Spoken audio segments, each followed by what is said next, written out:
Folks, Black Star Network is here. Hold no punches. I'm real revolutionary right now. Support this man, Black Media. He makes sure that our stories are told. Thank you for being the voice of Black America, Roland. Stay black. I love y'all. All momentum we have now, we have to keep this going. The video looks phenomenal. See, there's a difference between Black Star Network and Black-owned media and something like CNN. You can't be Black-owned media and be scared. It's time to be smart. Bring your eyeballs home. You dig?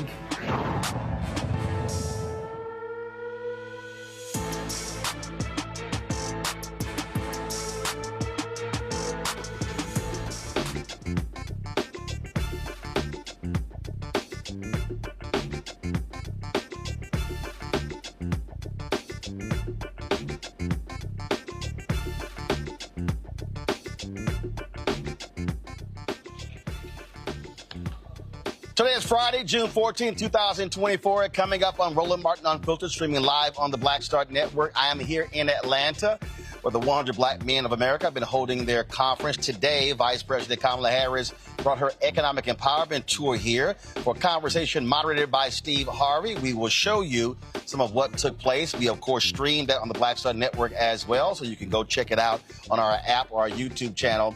And so we'll talk about, again, her efforts to really focus African Americans on what the Biden-Harris administration has done when it comes to helping African Americans economically. Also on today's show, we'll hear from the president of the 100 Black Men of America, Milton Jones, about the organization, what their goal is, how they are going to drive the message home in reaching Black men about this year's election. A Black Texas woman disappeared in 2021. Her sister says cops have not been of any help. We will talk to her on the show about a disappearance 3 years ago. Also, a Michigan MAGA candidate has used AI to generate Martin Luther King endorsing him. Yeah, pretty stupid. So we're going to show you that as well. Plus, the father of Black Studies, Dr. Nathan Hare, is now an ancestor. Also, folks, we'll talk about latest in politics. Donald Trump slammed Milwaukee yesterday, and folks in that city are not happy with what he said about their city in Wisconsin. It is time to bring the funk. I'm Roland Martin Unfiltered on the Black Star Network. Let's go. Whatever the miss, he's on it. Whatever it is, he's got the scoop, the fact, the find. And when it breaks, he's right on time and it's rolling. Best believe he's knowing. Putting it down from sports to news to politics. With entertainment just for kicks, he's rolling. It's on go, roll, y'all. It's Roland Martin, rolling with Roland now. He's funk, he's fresh, he's real, the best, you know he's Roland Martin now.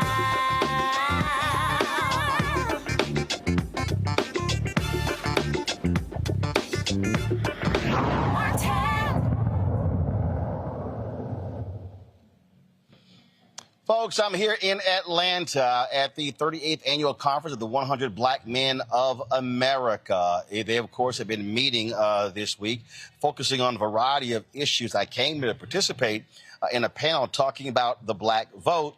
And then, of course, late yesterday, the White House announced that Vice President Kamala Harris will be making her stop here for her economic empowerment tour. And so I decided to stick around to cover that particular event. Of course, she spoke to a packed house here talking about what the administration has done in a variety of areas. It was a conversation moderated by Steve Harvey. Here is some of what they had to discuss. It's a lot of things you've been doing. This past fall, you had a Fight for Our Freedoms college tour. Yeah. And you talked to over 15,000 college students to expand upon all of the urgent issues that concerned us as a people. And you've been traveling across the country doing a lot of other things. And just recently, after addressing the epidemic of gun violence and women's rights, reproductive rights, and all of this that seem to be have taken away, you've launched an economic opportunity tour. So tell us a little bit about this tour and why you launched it. So I'll start by talking about where we are right now. So this hotel, many may know, was referred to as the Hotel of Hope. This was the only hotel that allowed Dr. King to speak. And it was here in this very ballroom that Dr. King gave one of his last speeches. I think it was the last one in his Poor People's Campaign, talking about, of course, what he was on the verge of doing, which was to merge the civil rights movement which is, of course, a movement about justice, with the movement around economic justice. And it was shortly after he was here that he was assassinated. And so the symmetry of being here as the first Black Vice President of the United States to talk about the importance of growing economic opportunity for the community is something that I feel very strongly about. And so I'm doing this tour. Thank you. So I'm doing this tour mostly because I believe that for those of us who do the kind of work that our administration is doing, that President Biden and I are doing, in order for it to be real, it's got to hit the streets. And the only way that that will happen in a meaningful way is if the people are aware of what is available to them and then take advantage of that. So I wanted to come and speak to 100 Black men, to this organization, because I know who everyone here is. This is a room full of leaders of every age who can help get the word out about what we have made available, because it's so important people take advantage of what's available. So I'm doing this tour to, one, highlight the importance of speaking truth about the obstacles that have existed for access to capital, for home ownership, for Black folks, and what we are doing to actually deal with those obstacles in a way that we create opportunity. I'm going to talk a little bit about that in a minute. So, for example, what we're doing around reduction of debt, debt forgiveness, what we are doing to address the racial wealth gap as it relates to a number of issues, including access to capital for our small businesses and entrepreneurs, what it means in terms of housing discrimination, and the work that we need to do and will continue to do to address those issues. And really the essence of this tour is born out of a belief that people need more than just what is necessary to get by. We want to get ahead. And we know that it is important that we have reduced Black unemployment to historic lows, but that's a baseline, which is that people have a job. In our community, we also have ambition, aspirations, incredible ideas. And the division between that and actually being able to put it to use is often about access to the relationships of the capital that can take us from those good ideas to creating a business, starting a business, growing a business. So that's why I'm doing this tour.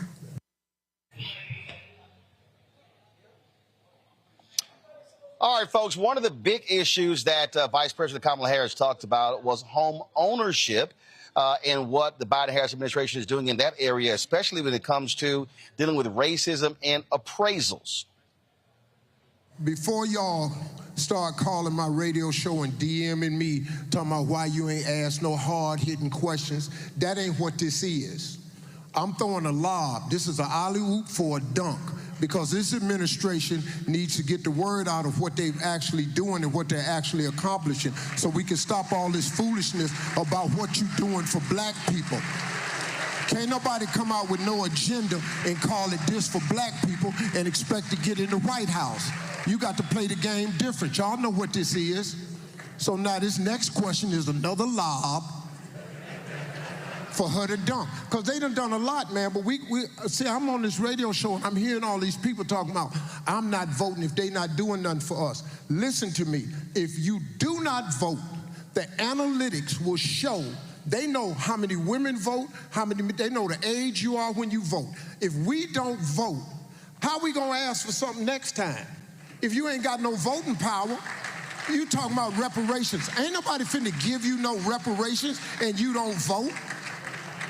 Oh, why you think they finna give us some money? No how, man. I hope they do. They owe us.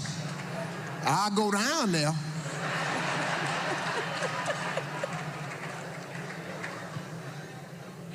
I'm sorry. Madam, I know I ain't coming back next year. I already appreciate y'all having me. Madam Vice President, this is another part of this conversation because it affects us all. It's about housing. And another thing that you've been involved in over the years has been about housing, and it remains a priority for families all across the country. So talk more about the work that's being done to address the obstacles that's being presented in front of all of us as we try to gain housing. So you're right, Steve. I mean, back when I was Attorney General of California, I sued the 5 biggest banks of the country during the foreclosure crisis. And you'll remember that a lot of black families were targeted with those promises of these loans, 0 payment down, and people ended up going bankrupt. So this is something I focused on for a long time. And here again, let's look at it through the context of obstacles and opportunities. So home ownership is probably one of the most effective and efficient and fastest ways to grow intergenerational wealth. Just think about it in this context. You own a home, and then your child says, you know, Daddy, I want to go to Howard University. Yes. And you can say to your child, honey, you don't have to take out some loans to do that. I'll take some equity out of the house. Or let's say your daughter says, I want to start a small business. And you can say to your child, honey, you don't have to take out a loan. I will take some equity out of the house to give you some startup capital. Intergenerational wealth. Okay, but that's a fact. Now let's talk about other facts. Let's talk about, we don't even need to go as far back as 40 acres and a mule never happened. Let's go to the GI Bill. You know, we just celebrated D-Day. So remember, we call them the greatest generation, those mostly men who went to war and put America on the map as a leader around global peace and security. So the United States government, in essence, said, the people said, you are the greatest generation. You sacrificed so much. We owe you, and we believe in you. And there were policies then to boost their standing through loans, specific grants given to them to buy homes.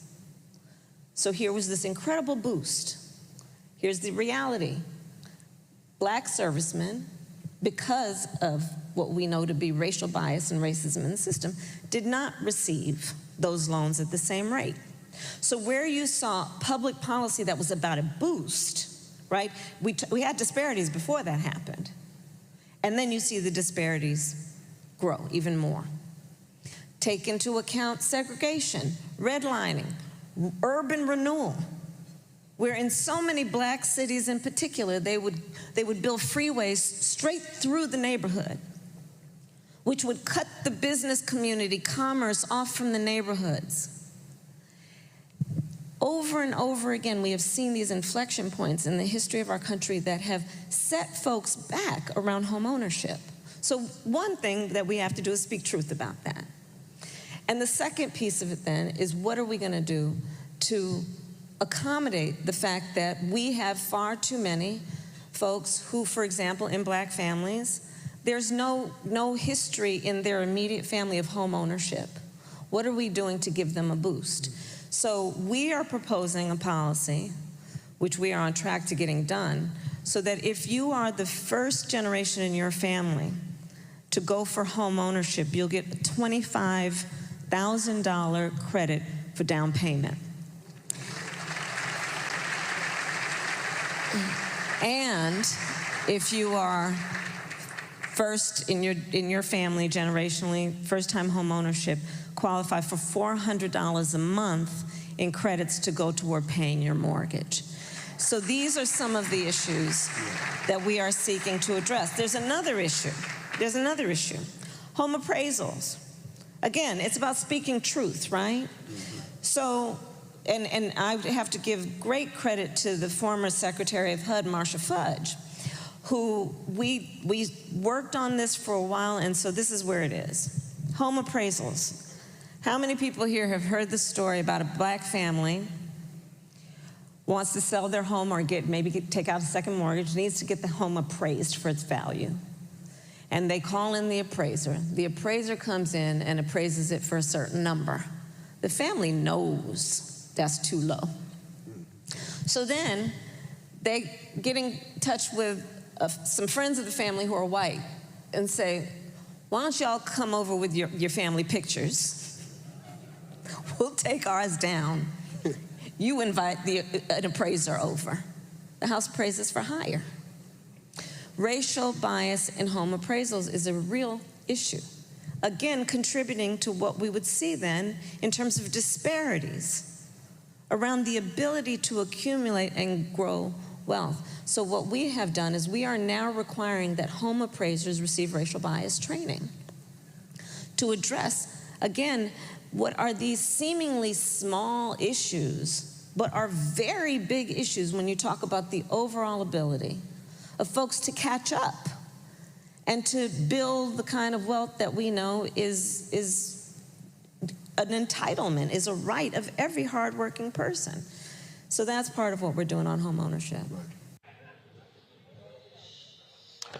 Folks, after the session, I caught up with several folks, including Ambassador Andrew Young, Pastor Jamal Bryant, and others who shared their thoughts on what the Vice President had to say.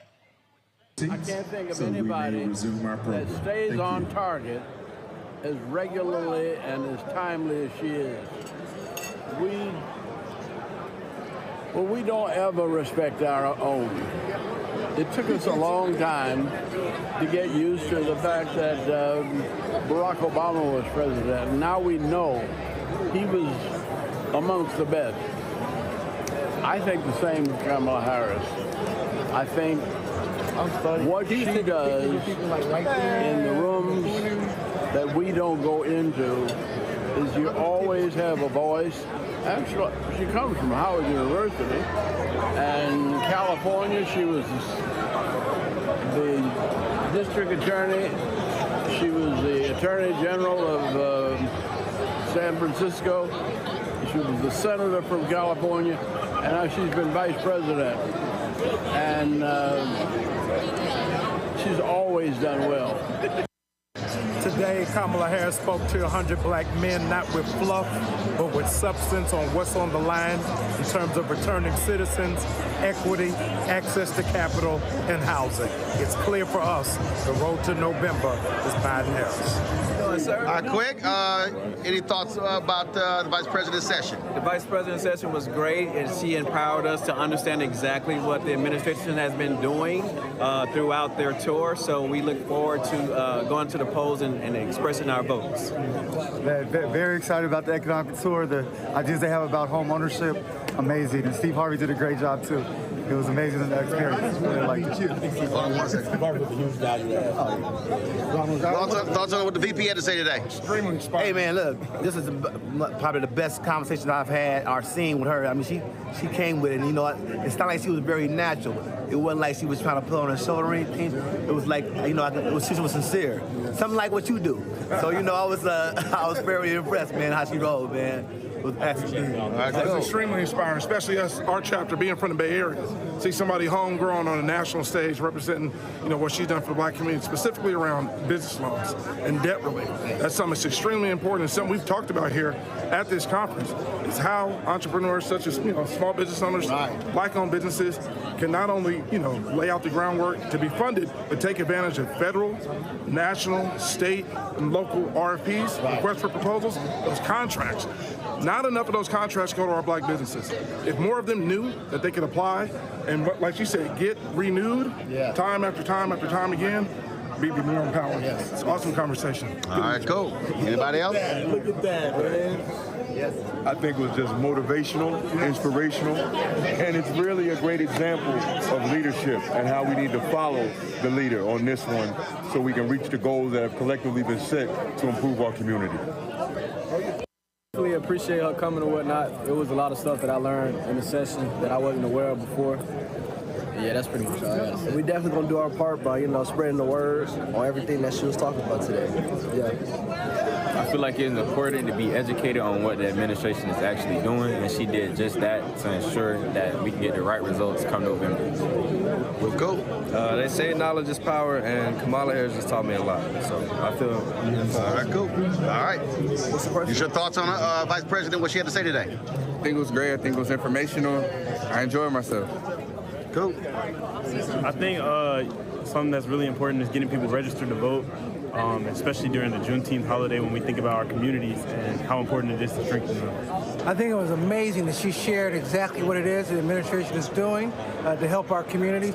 Too often we criticize without information. Now we've got information, the 100 Black Men of America, through its membership, got to make sure that the community is aware that this administration is supporting our small businesses and our young people. I like how she stated all the stuff that she's done in the past and stuff that she did before she was vice president to help change the community, and about the debt. And even if you have a criminal record, now you can apply for a loan. And I also liked how she said everybody needs to vote.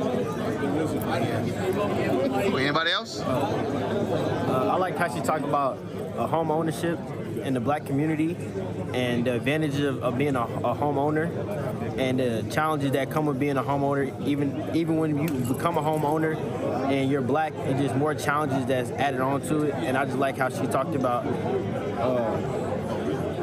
different stuff in the Black community. Cool.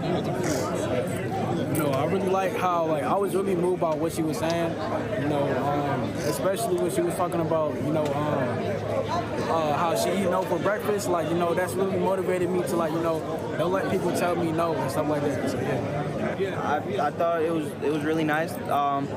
She was talking about how they're helping the economy and that the policies that they are putting the policies into fruition. I really, I enjoyed that. I enjoyed her telling the youth to vote and how important it was.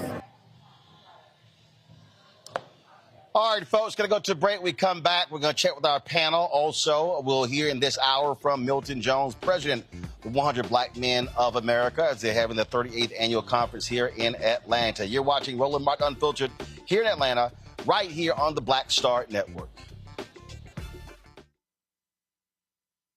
Hello, my brothers and sisters. This is Bishop William J. Barber II, co-chair of the Poor People's Campaign, a national call for moral revival, and president of Repairs of the Breach.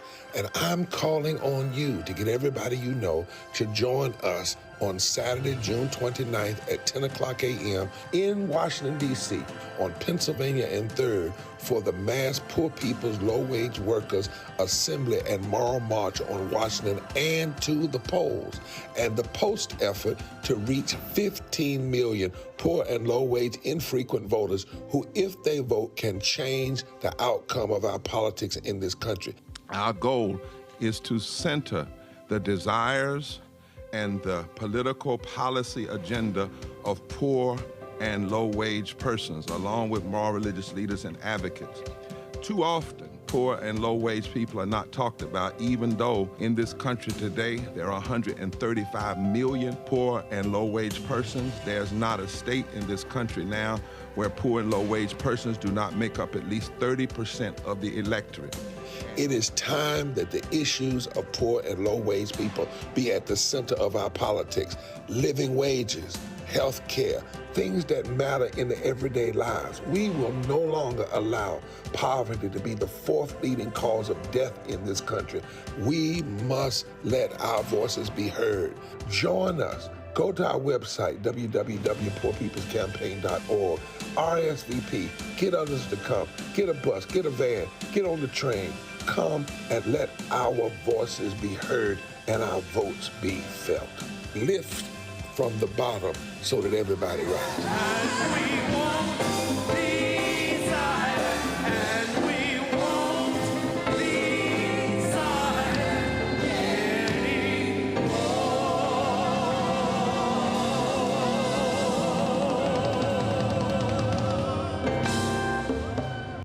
This is Essence Atkins. It's the Love King of R&B, Raheem Devon. It's me, Sherry Shepard, and you know what you watch. You're watching Roland Martin Unfiltered.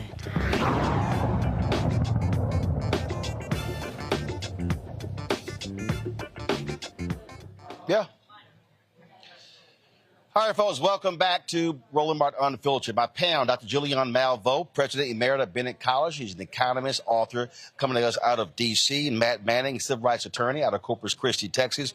Kelly Bethea, communications strategist out of D.C. Julianne, I want to start with you. 100 Black Men of America. There's a lot of stuff when it comes to education, mentoring, also when it comes to economics. So the vice president coming here talking about the economic issues that they've done. And she said, I need y'all going back, touting this stuff, telling people what needs to happen. In the session that I did earlier with Cliff Albright with Black Voters Matter, also with a couple other folks, I made clear that what has to happen, we as African Americans cannot be waiting on a party, cannot be waiting on anyone like that. We need to be saying, what is the message that we are conveying to African Americans about what the administration has done and not done, but also contrast that with what we are hearing from Donald Trump. And so when we do that, I think we have to make it plain to people so they understand what is taking place and we can get rid of this. Nothing is, they ain't done nothing, I ain't heard nothing. No, there has to be people gotta have people communicating what the truth is. You know, Roland, it's a very corrosive narrative to say that Biden and Harris have done nothing. It's really corrosive, and I don't know where that's coming from. She laid it out perfectly. By the way, greetings from Tulsa. You were just here. I'm here right now. And the people love you here in Tulsa, Oklahoma. I'm here at a reparations conference. And I mention that because the vice president was talking about some of the very issues that require reparations. The gap in terms of housing, the GI Bill, which created, frankly, the white middle class with the very generous home loans, but basically caused the wealth gap to even wider. Only 2 black men in Mississippi, Roland, were able to get business loans under the GI Bill because each loan had to go through a board, which was clearly in Mississippi very racist. That's a source on that is Ira Katz Nelson when affirmative action was white. And we could go down the list. So she, first of all, she's very good. I don't know these people who keep talking about she isn't good. You look at those clips. She comported herself well. She got to the point. She said what she had to say. She gave credit was due, such as Marsha Fudge, a former HUD secretary. I don't know what anybody could complain about. But, you know, there are haters in our community, and there's a negativity strain that goes through so many people. They want to be negative. Nothing can be right now. You know, Biden and Harris isn't perfect, but how could it be with the legislative process we have? Nothing is going to get done until after November. But what we must do before November is ensure that we get out, that the word gets out. I like the fact that you have those young people, Roland, the young brothers who were just as cute as they wanted to be, and but also were very, very on point. And 2 of them actually said, I learned a lot. And that's the point. If you learn, if you understand what's going on, then you know that Biden they have earned your vote. They have literally earned your vote. And to not vote is stupid and ill-informed. And if somebody is mad that I called them stupid, you know, just stop being stupid. But it's ill-informed, but it also gives the orange man credit. And it gives him sway. It puts a thumb on the table toward him. The Democratic Party has always been able to count on the black vote, and this is an instance where we should still be there for the Democratic Party. Why? Because Biden-Harris has been there for us. But here's one of the things that we talked about here. Cliff Albright made this point, Matt, because a young woman asked the question. She said, hey, what do I say to my fellow young people who say, I don't like Trump, I don't like Biden? And Cliff said, don't make it about the person, make it about the policies that you care about. And to ask them, what are the 3 or 4 issues that matter to you? Then I followed up by saying, once you do that, you then say, okay, this is where Biden-Harris stands on that. This is what they've done. This is what Trump, whoever his VP is going to be, this is what they're saying about that. And now folks are armed with the information. The problem that we have is you got people who, as Julianne remarked, saying, oh, they ain't done nothing. Well, first of all, when you hear that phrase, that's just stupid. So you then got to say, okay, well, what is it that you care about? That, to me, is how we have to be communicating with people, forcing them to express what the issues are, and then we can now say, here are the facts. And I think part and parcel with being effective in communicating that is communicating intended deliverables. You know, when we talk about haters, when we talk about people who have issues, as Dr. Malveaux alluded to, with people who are haters, a lot of times they make perfect the enemy of good. But what I think was especially brilliant about this is that she had at least a few deliverables where she explicitly said, we intend to do this in terms of a credit. We intend to do that in terms of an amount of money that you get to pay toward your mortgage. And I think that's particularly good at this time because we've talked about it on the show many times. There is a feeling in the Black community and otherwise, frankly, of economic insecurity right now. So the idea that the Biden-Harris administration has at the forefront of their messaging, here are intended deliverables, even if those don't work out, even if they try to do it by executive order and there's some attack on it legally, I think it's very good messaging. And I think it's important to show to people that you're seeing what it is they need. That's what it comes down to. Vote who you think is going to help you get what you need. And I think that she did a great job in delineating what they're intending to do and address some of these economic woes via these intended programs. It's about specifics, Kelly. We were there in Detroit. She was just in Charlotte the other day. They kicked this thing off in Atlanta, and this actually was added very late. I didn't get the notice until yesterday afternoon evening. The vice president was coming here. They had to shift the schedule around to accommodate her.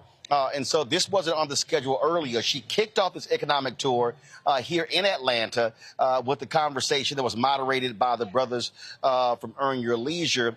But I do think was important. And Kelly, I've been saying for the last 3 years that there should not be a major Black conference that happens in this country that either Biden or Harris is not at. And my whole deal is, if you're talking about 100 Black men, obviously you've got coming up NAACP, you got National Urban League, you got the links happening next week in Dallas, you got the AKAs who are also meeting in Dallas, you've got the Alphas Leadership Conference happening in Chicago, a constitutional conference.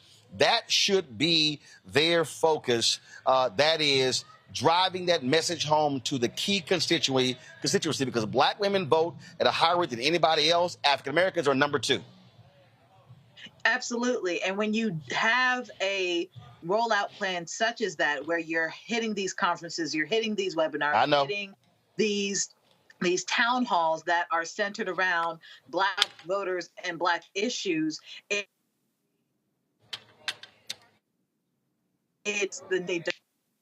combats the narrative that they're not listening to us. Everything works that way. So I appreciate the effort. I do wish it was a little bit earlier. I wish this was a more comprehensive plan that spanned the course of 4 years. And once that, and then within that plan, you know, they really bring it home as far as media coverage and all of these things. But we're here now. I'm appreciative, and hopefully it's enough to get us through November and beyond.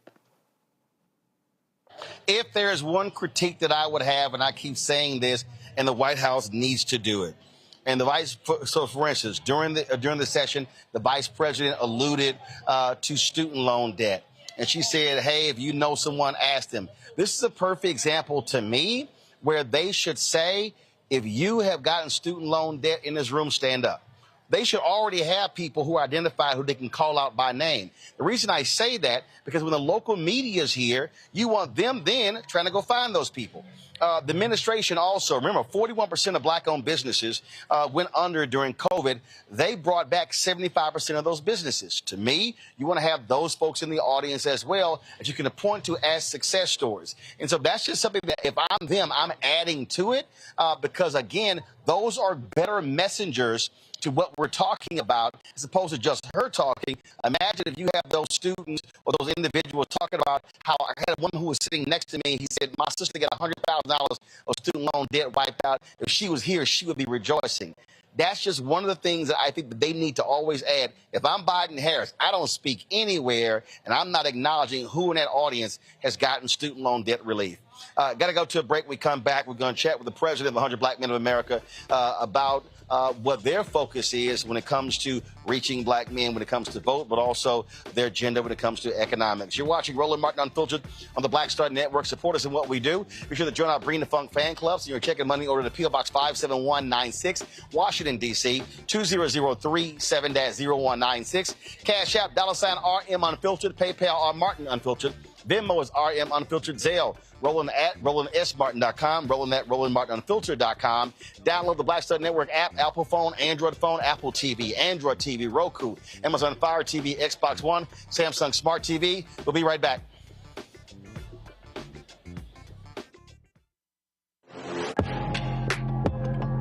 A lot of y'all have been asking me about the pocket squares that we have available on our website. You see me rocking the Shibori pocket square right here. It's all about looking different. Now, look, summertime is coming up. Y'all know, I keep trying to tell fellas, change your look, please. You can't wear athletic shoes every damn wear. So if you're putting on linen suits, if you're putting on some summer suits, have a whole different look. The reason I like this particular pocket square, the Shibori, is because it's sort of like a flower and looks pretty cool here versus the traditional boring silk pocket squares. But also I like being a little different as well. So this is why we have these custom-made feather pocket squares on the website as well. My sister actually designed these after a few years ago. I was in this battle with Steve Harvey at Essence, and I saw this at a St. Jude fundraiser. I saw this feather pocket square, and I said, well, I got some ideas. So I hit her, and she sent me about 30 different ones. And so this completely changes your look. Now, some of you men out there, I had some dudes say, oh, man, I can't wear that. Well, if you ain't got swagger, that's not my problem. But if you're looking for something different to spruce up your look, fellas, ladies, if y'all looking to get your man a good gift, I've run into brothers all across the country with the feather pocket squares saying, see, check mine out. And so it's always good to see them. And so this is what you do. Go to RolandSMartin.com/pocket squares.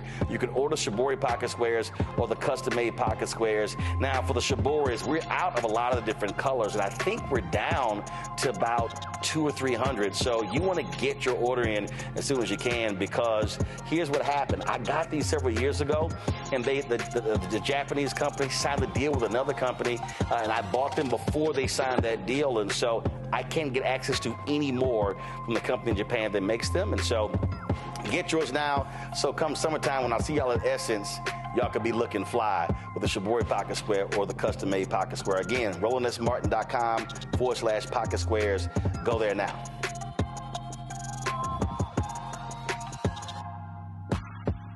What's good, y'all? This is Doug E. Fresh, and you're watching my brother Roland Martin Unfiltered as we go a little something like this. Hit it. It's real.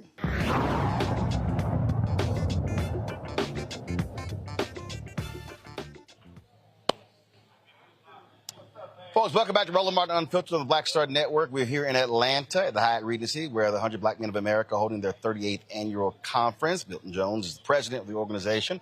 Milton, good to see you. It's been quite a busy week.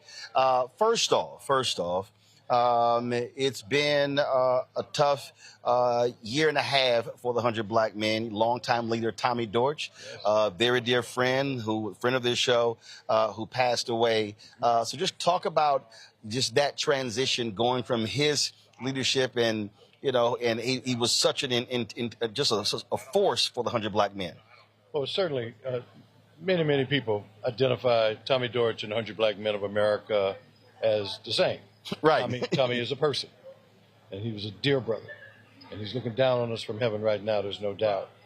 But we are doing exactly what he would want done, and that is and we had an orderly transition after he passed away. Immediately after he passed, our vice chairman, Al Dotson, stepped into the role. Then we had an election, which I was able to win, and I was installed last September. These were all a part of the plans we have in place of succession as an organization. And so, because the work goes on, the promises to the young people we serve, to the communities who look to us for leadership, don't go away. And Tommy wouldn't want those to be dropped to the ground. We certainly honor his memory, and we help extend the strength of his legacy. but what we do to keep this a strong and ongoing organization. Losing him as a leader was difficult, but as I said, we're doing exactly what he would want us to do, and that is, as he always said, keep it moving. And the reason why that's important is because leadership transitions are critical. I talked about that with Rainbow Push when Freddie Haynes resigned. I said the best example out there is what NAACP, LDF, how they transitioned from Shirley Eiffel to Janae Nelson. And for black organizations, unfortunately, they've often been built around personalities, yes, as opposed to understanding that it's the organization and you have to have proper transitions when you're going from one leader to the next. Exactly. And that is certainly something that we've built toward for quite some time. We have a Leadership Institute. We actually had our third cohort graduate this year. We had it years ago and stopped it, and then we brought it back 3 years ago under Tommy's second term as chair. And I've certainly continued that as chair myself. And that gives us a growth in new leaders, 24 per year, to either go into the communities, to chapters, or roles in our national organization. So making sure that we are in a position to have orderly change and orderly change of leadership and continue sustained growth and effectiveness is critical to us, and we all believe in it. For folks who don't know what 100 Black Men does, what do you do?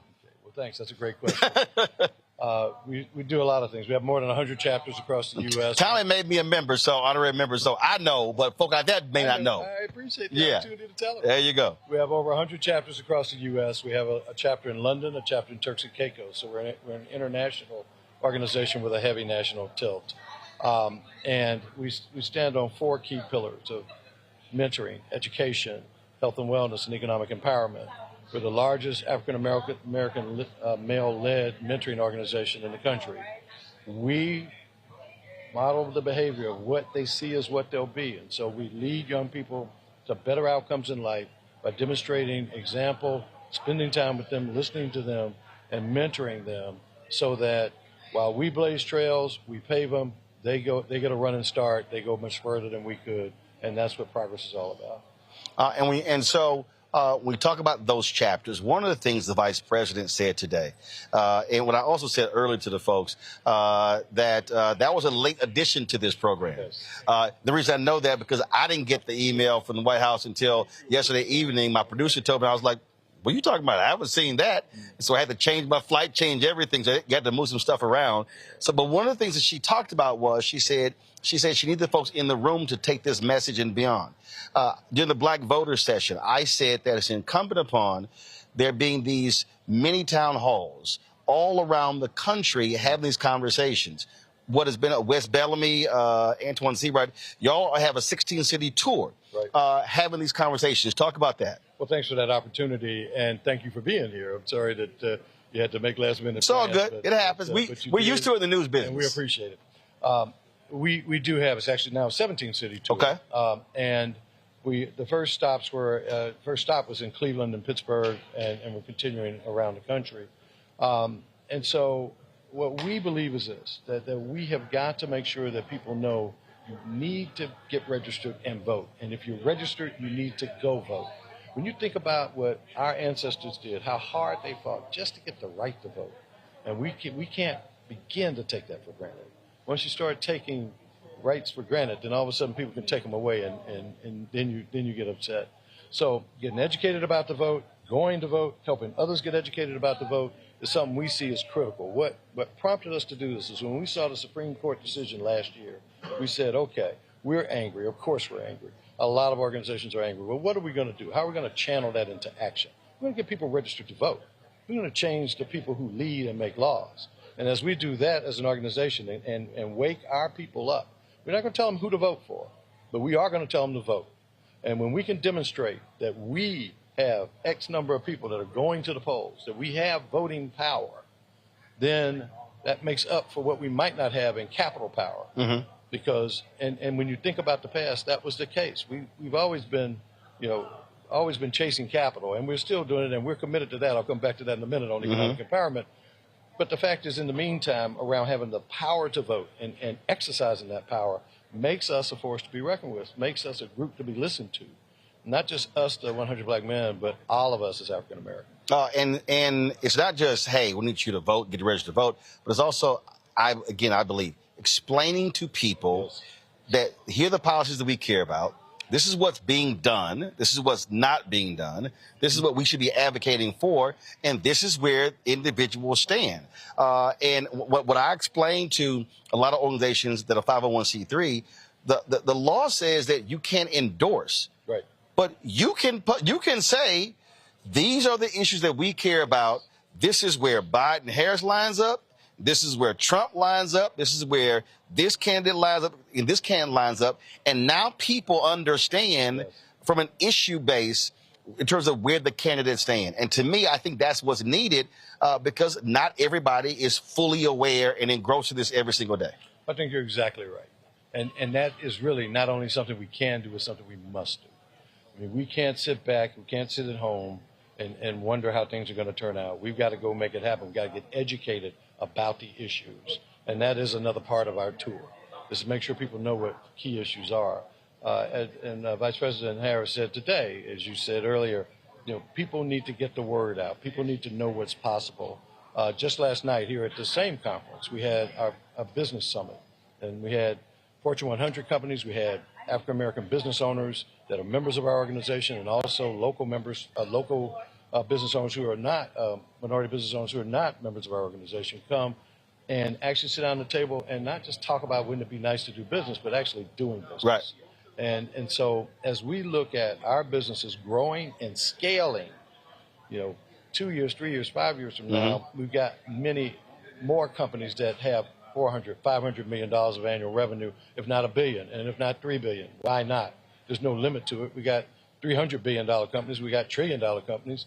And so we know there's no upper limit to how big a company can get, but we limit ourselves if we don't help ourselves. And so that kind of thing, and then hearing what opportunities are out there, what is it that the government is doing, and what is it that companies are doing, and how are we doing business across our community? How many times does a dollar change hands before it leaves our community? When we look at other communities. These are the kinds of things we want to educate our young people on.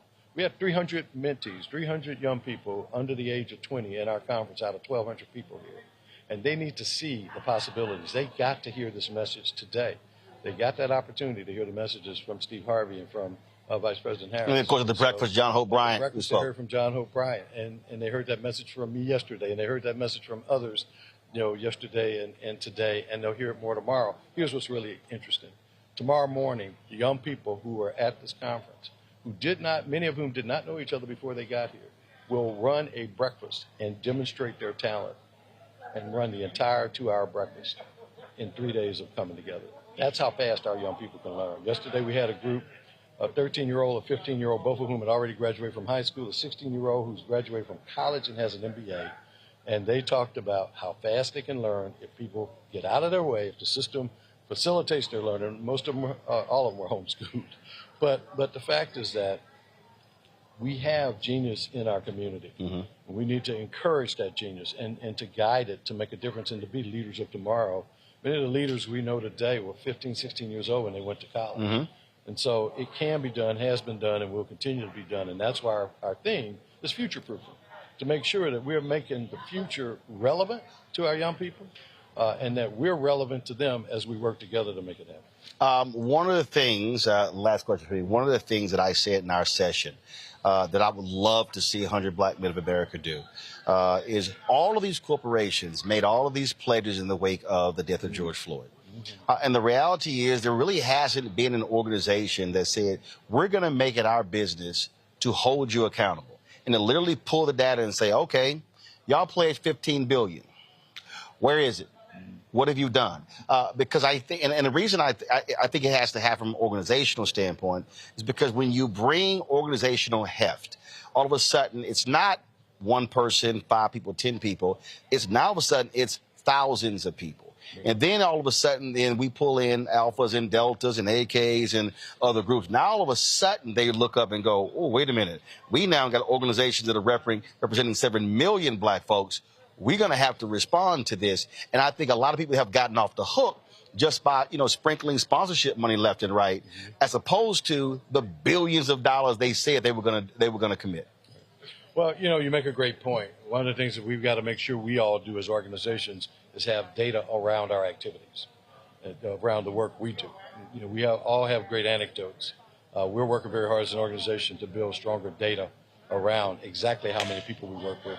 Armed with that, it positions us to do exactly what you're talking about. Oh, well, feel free to call, because we do the data every day on the show. So we live in data. And so just so y'all know, it was about, let's see, what time is it? It was about by 6.5 hours ago, Milton was like, I would like to get on your show. I was like, all y'all got to do is call a brother. And here you are. See how I work? I see how you work. See, when you own it, you ain't got to call nobody. Yeah, I told you. I said, just hit him, brother. And so you're on the show. Milton, we appreciate it. Thanks a bunch. I look forward to being on again. Absolutely. Appreciate it. Thanks a bunch. We're going to go to a break. We'll be right back. Roland Martin Unfiltered on the Black Star Network. Next on the Black Table with me, Greg Carr. A very different take on Juneteenth with the one and only Dr. Sunyata Ahmed. We'll explore the amazing foods, remedies, and rituals that are a part of our history and the Juneteenth holiday. So it's our responsibility to return the healthier version to our folks instead of just the red liqueurs marketed to us, the red sodas and the other things. I mean, why does the Kool-Aid man have to sound like Louis Armstrong? He's like, oh yeah! Yeah, right. An enlightening and tasty hour of the Black Table, only on the Black Star Network. On the next Get Wealthy with me, Deborah Owens, America's Wealth Coach, Dexter Jenkins is a faith-based financial mentor with more than 20 years in the financial services industry. He's passionate about helping families build generational wealth. Even though I'm talking about things like prayer, I'm talking about things about reading the word, I'm talking about things like fellowship, I'm talking to members who are dealing with losing their houses, or I'm talking to members who, because of a lack of the handling their finances, they're working 2 and 3 jobs. And so what I'm finding is that they're not coming to church because they don't have a handle on their finances. We're talking how to get wealthy through faith and our finances on the next Get Wealthy, right here, only on Black Star Network. Fanbase is pioneering a new era of social media for the creator economy. This next generation social media app with over 600,000 users is raising $17 million, and now is your chance to invest. For details on how to invest, visit startengine.com/fanbase or scan the QR code. Another way we're giving you the freedom to be you without limits.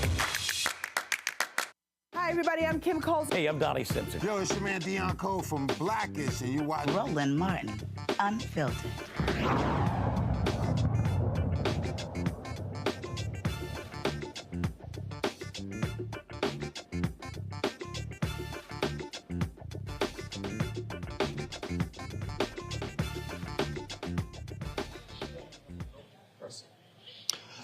All right, folks, welcome back to Roland Martin Unfiltered. Kelly, I want to start with you. The point I made there with Milton, I just fundamentally believe that in order for us to really move this, we've got to have our black organizations seizing the opportunity, taking the mantle, and driving this. And that is really holding these corporations accountable for all the commitments, but also using organization that we have. Because this is what I say about Black America, especially Divine Nine and others. Look, we are vertically integrated and we're horizontal, meaning we're international, national, regional, state, local. And I don't believe as for African Americans, whether we're talking about Divine Nine, whether we're talking about Masons, Prince Hall Masons, Eastern Star, Lynx, Boulay, you name it, that we're not properly using our black infrastructure to drive messaging, to drive dialogue, but also to maximize our economic power.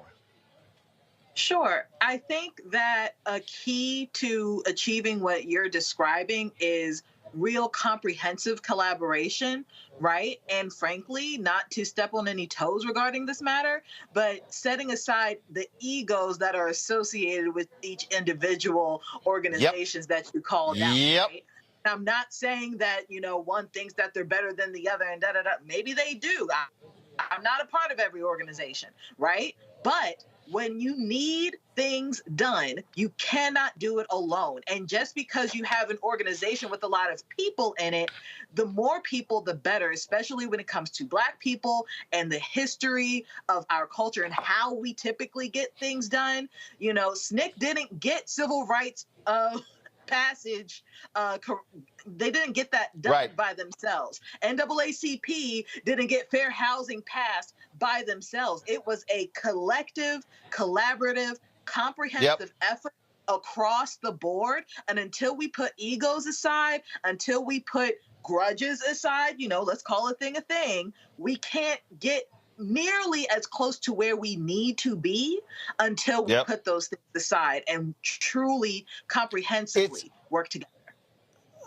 Matt is living in silos. And so the way I see it is we don't need 15 organizations doing the exact same thing. And so if this organization is focusing on this area, cool, y'all got it. We're going to focus on this over here. But when I talk about this election, when I talk about public policy, what's happening on the federal level, state level, county, local level, the thing that I keep saying is I'm not waiting for a campaign. These town halls, these discussions, their 17-city tour, every organization should be doing that. And guess what? They should be live streaming those events. They should be pushing that information out and allowing people to be able to ask questions, people who don't know, because what we're seeing right now, there is a lack of information, a lack of knowledge about what is going on in the country. There's a lack of civics and understanding there. And this is where I think Black organizations can play a huge role in bridging that gap. I think you led into this brilliantly into my commentary, because one of the things I was thinking as Kelly was speaking is I think what a lot of the organizations have to do is play to their strengths, right? I mean, talking about economics, if you're an organization that is primarily focused on economics, that's going to be important to make sure that not only what you're giving to the people is consistent with your message and your narrative, but also that you are basically subject matter experts on it, so it's important for each of those organizations to see where they can be most impactful and to obviously focus on that. But in addition to that, I'm really glad that you brought that up, because one of the other things I think is incumbent on the organizations is to recognize that really the optimal circumstances for those organizations to refine the message and give it to its members, and then for that to reverberate out to everyone who's not in their membership. And obviously that's part of what we're talking about. But, those organizations are a relatively small part of the Black population in the United States, right? But everybody knows in politics, one of the most impactful things you can do is go and tell someone else why you're voting for a particular person, what you like about their policies. I've learned that in local politics, that there are often people who will say, oh, okay, if you're the person saying I should vote for this guy, then I'll go vote for him or go vote for her because I trust your word on it. And that's essentially what you're talking about with these organizations. And they play a very important role in making sure that not only their membership gets that, but that it reverberates out to those who are not members so that they can have the same benefit of that information.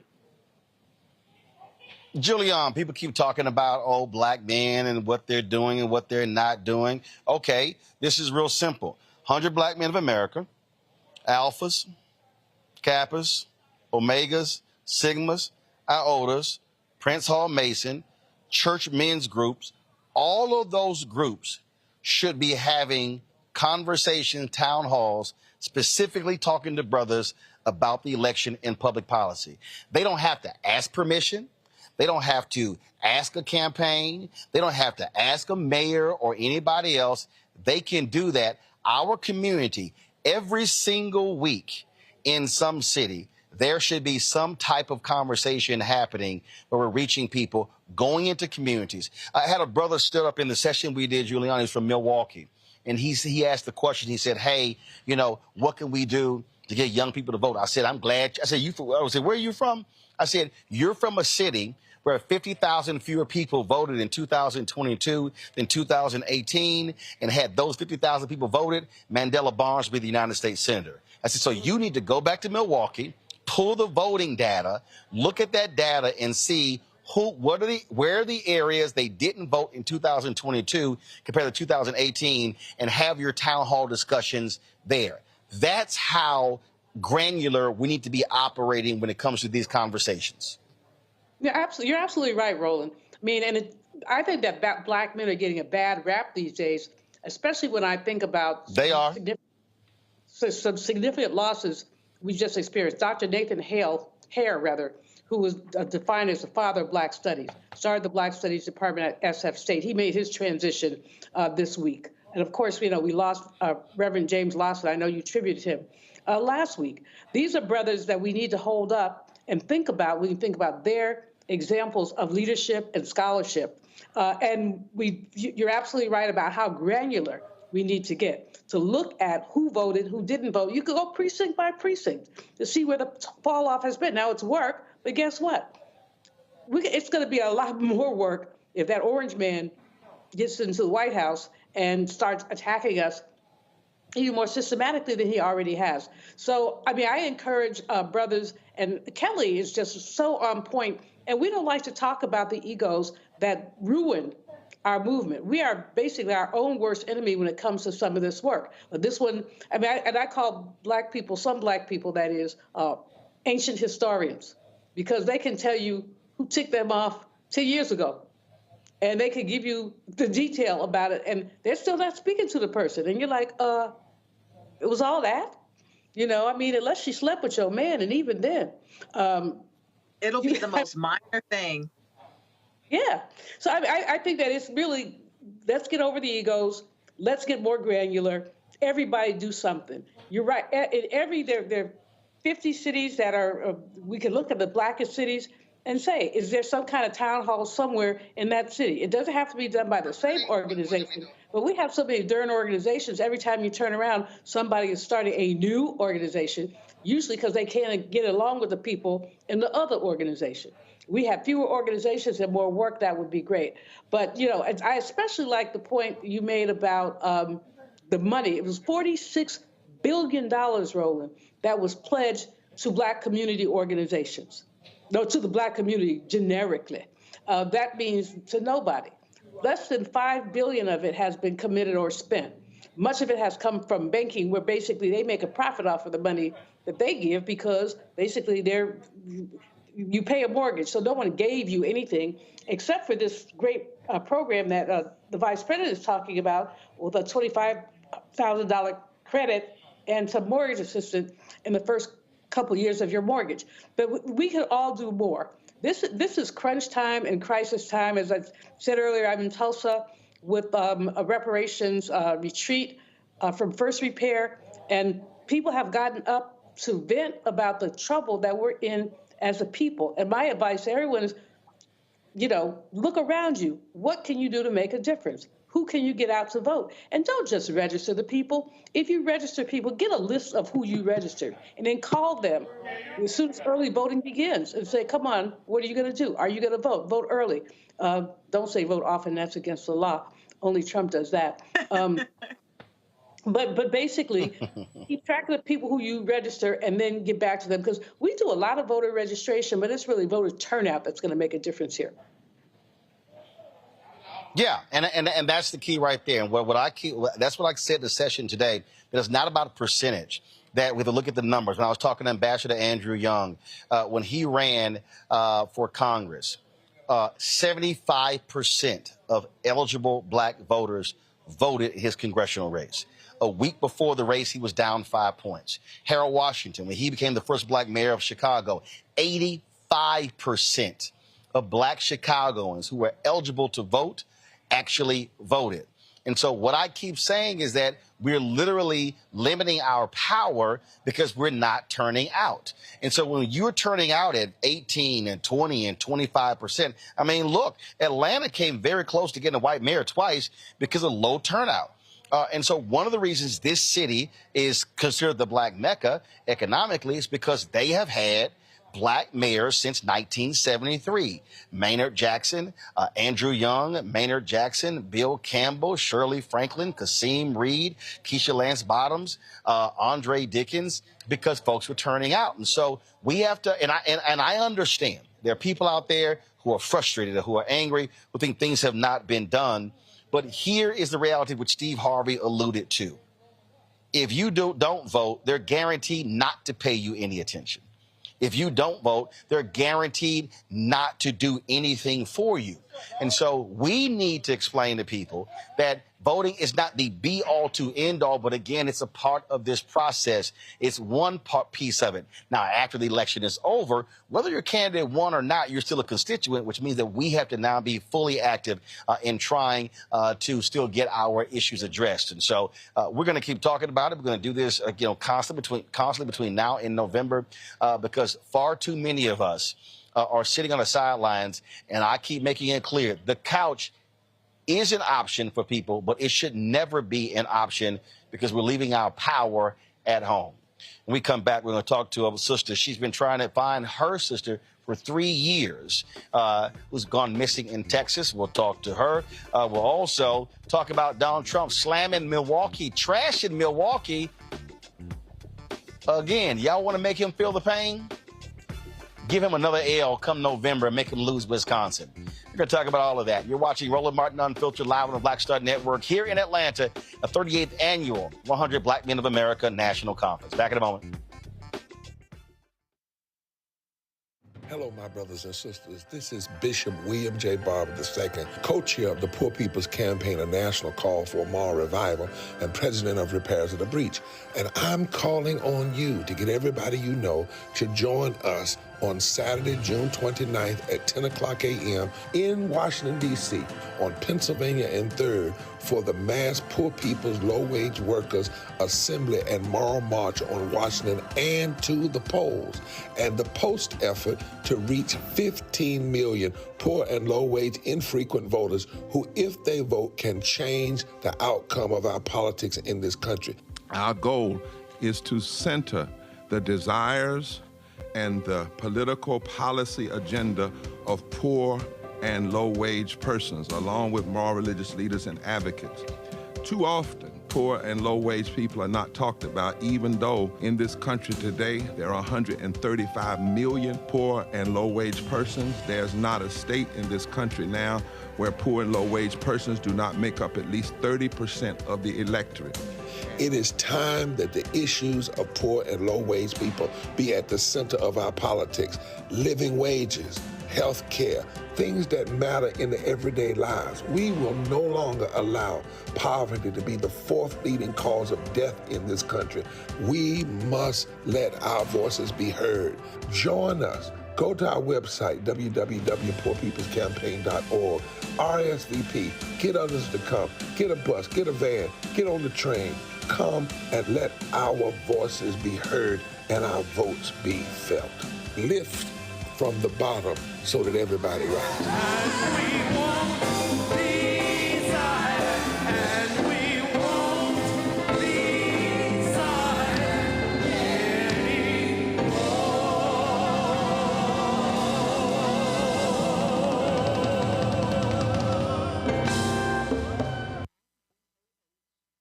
Now streaming on the Black Star Network. It was my junior year at Georgetown, and Spike calls me and he says, Malcolm, what are you doing next year? So, graduating, you know. He said, take a year off, work on Malcolm X. I said, okay. But first of all, for the folks who don't know, Spike is my cousin. Spike is my cousin. Just for the person watching, like, how the hell is Spike just gonna tell you that it's true? It's true.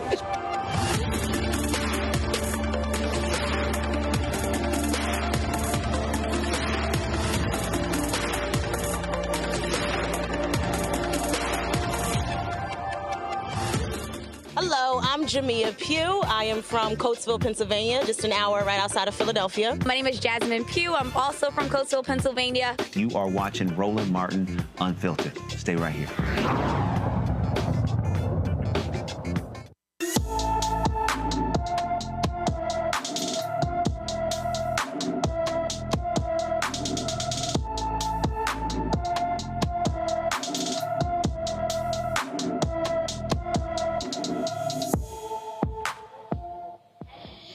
Isaiah Young Cook has been missing from Philadelphia since May 8th. The 15-year-old is 5 feet 11 inches tall, weighs 225 pounds, with brown hair and brown eyes. Anyone with information about Isaiah Young Cook should call the Philadelphia Police Department at 215-684-8477, 215-686-8477. The next story is the reason why we highlight missing African Americans in Texas. A family is desperately trying to find out what happened to their loved one. Cynthia Martyna Bah-Traore was last seen in Grandview, Texas on February 3rd, 2021. Video surveillance of her at a gas station shows the last time anyone saw her. Her family continues to look for her and says the police have not been helpful. Her sister, Tiffany Alvoy, joins us now from San Antonio. Tiffany, first and foremost, where was your sister from? She was from Grandview. Where was she last seen on camera at a gas station? So she actually was living in Crawley, Texas, and she was last seen at a gas station in Grandview, which is pretty close to Crawley. That was on February 3rd. And then on February 16th, her car showed up abandoned on highway mile marker 355, 354, which is basically McLennan County, and it's between the cities of Grandview and West Texas. So she was last seen, getting gas at a gas station? Was she alone? Did the video show anyone near her? What did the video show? Well, no one was. We're actually not quite sure about the video. We're actually working with some a forensic company to see if we can get more information out the video, because there's some questions about that. Some of the issues that we have had with Cynthia's with the search for Cynthia is that there's just been some situations with the police where we just kind of were questioning kind of why they didn't do certain things. When Cynthia's car was found, we had asked them to do DNA analysis of her vehicle, and they decided not to do that.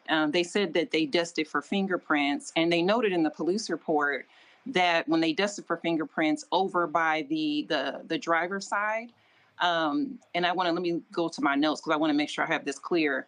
When they said that they dusted the armrest, the gear shift, the door handle, the stereo touch screen, the dashboard, the rear view mirror, all of those had no fingerprints. And they said that they saw street marks where it looked like someone had purposely wiped that area down to not leave fingerprints. What's interesting about that is that Cynthia was not wearing gloves last time that she's seen on video. And it's a little perplexing and puzzling as to why something would be wiped down that way. And in addition to that, when Cynthia's car was found, there was a horrendous winter storm that was happening in Texas. It made national news. The entire state was covered with snow.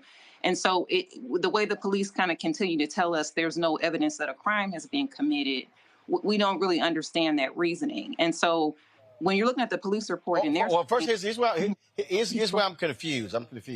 She's last seen on a video February 3rd. Her car's found February 16th. Exactly. What was happening for 13 days? When did y'all notify police that she was missing?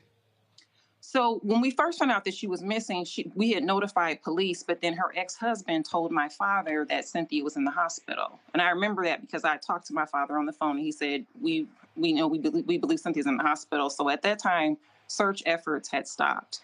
So several family members. Hold on. Wait 1 second. 1 second. She's seen on video February 3rd. Yes. The ex-husband. First of all, was he her husband then, or was he their ex-husband then? They were in the course of a divorce, finishing up divorce proceedings. Okay. They had one final hearing to go. So he said she was in the hospital when? He said that she was when we found out she had not came home that night. And then we were told that she was in the hospital. So at that point, we thought, oh, well, I guess she's not missing. She must be in the hospital. So we started calling the hospitals. But hold on 1 second. Right. So he said she was in the hospital. Yes. But then she wasn't there. She was never in the hospital. No, we found out later she was never in the hospital. And I'm not sure, what the confusion was there. I don't want to make assumptions on that. So did police interview him? Because first of all, if somebody tells you she's in the hospital and then you call and she's not in the hospital, why would he say that? There was a lot of questions about that. I did pull the police report, and it looks like they did talk to him about that. He said that he genuinely thought she was. And so that was kind of left there. There wasn't really a lot of follow-up on that particular piece of it. But that's okay. The reason that's weird for me. First of all, in the hospital is kind of specific. That's also very easy to check. So, if I'm police, I got to give you a serious side eye if you said she was in the hospital and you call. Did he give the specific hospital? I don't believe he gave a specific hospital. See, I never really spoke with him. This was just what was communicated to me, and then people started calling, and then we found out that she wasn't there, and it was like a couple days before we found out that she wasn't actually in the hospital. Okay, so she's last seen February 3rd. He says she was in the hospital. So no one is searching February 4th, February 5th, February 6th. And so when do y'all find out she's not in the hospital? How long was that between when her car was found? It may have been, now see, that I'm not quite clear about. I believe it might have been like maybe like a week later, her car was found, because her car was found on February 16th.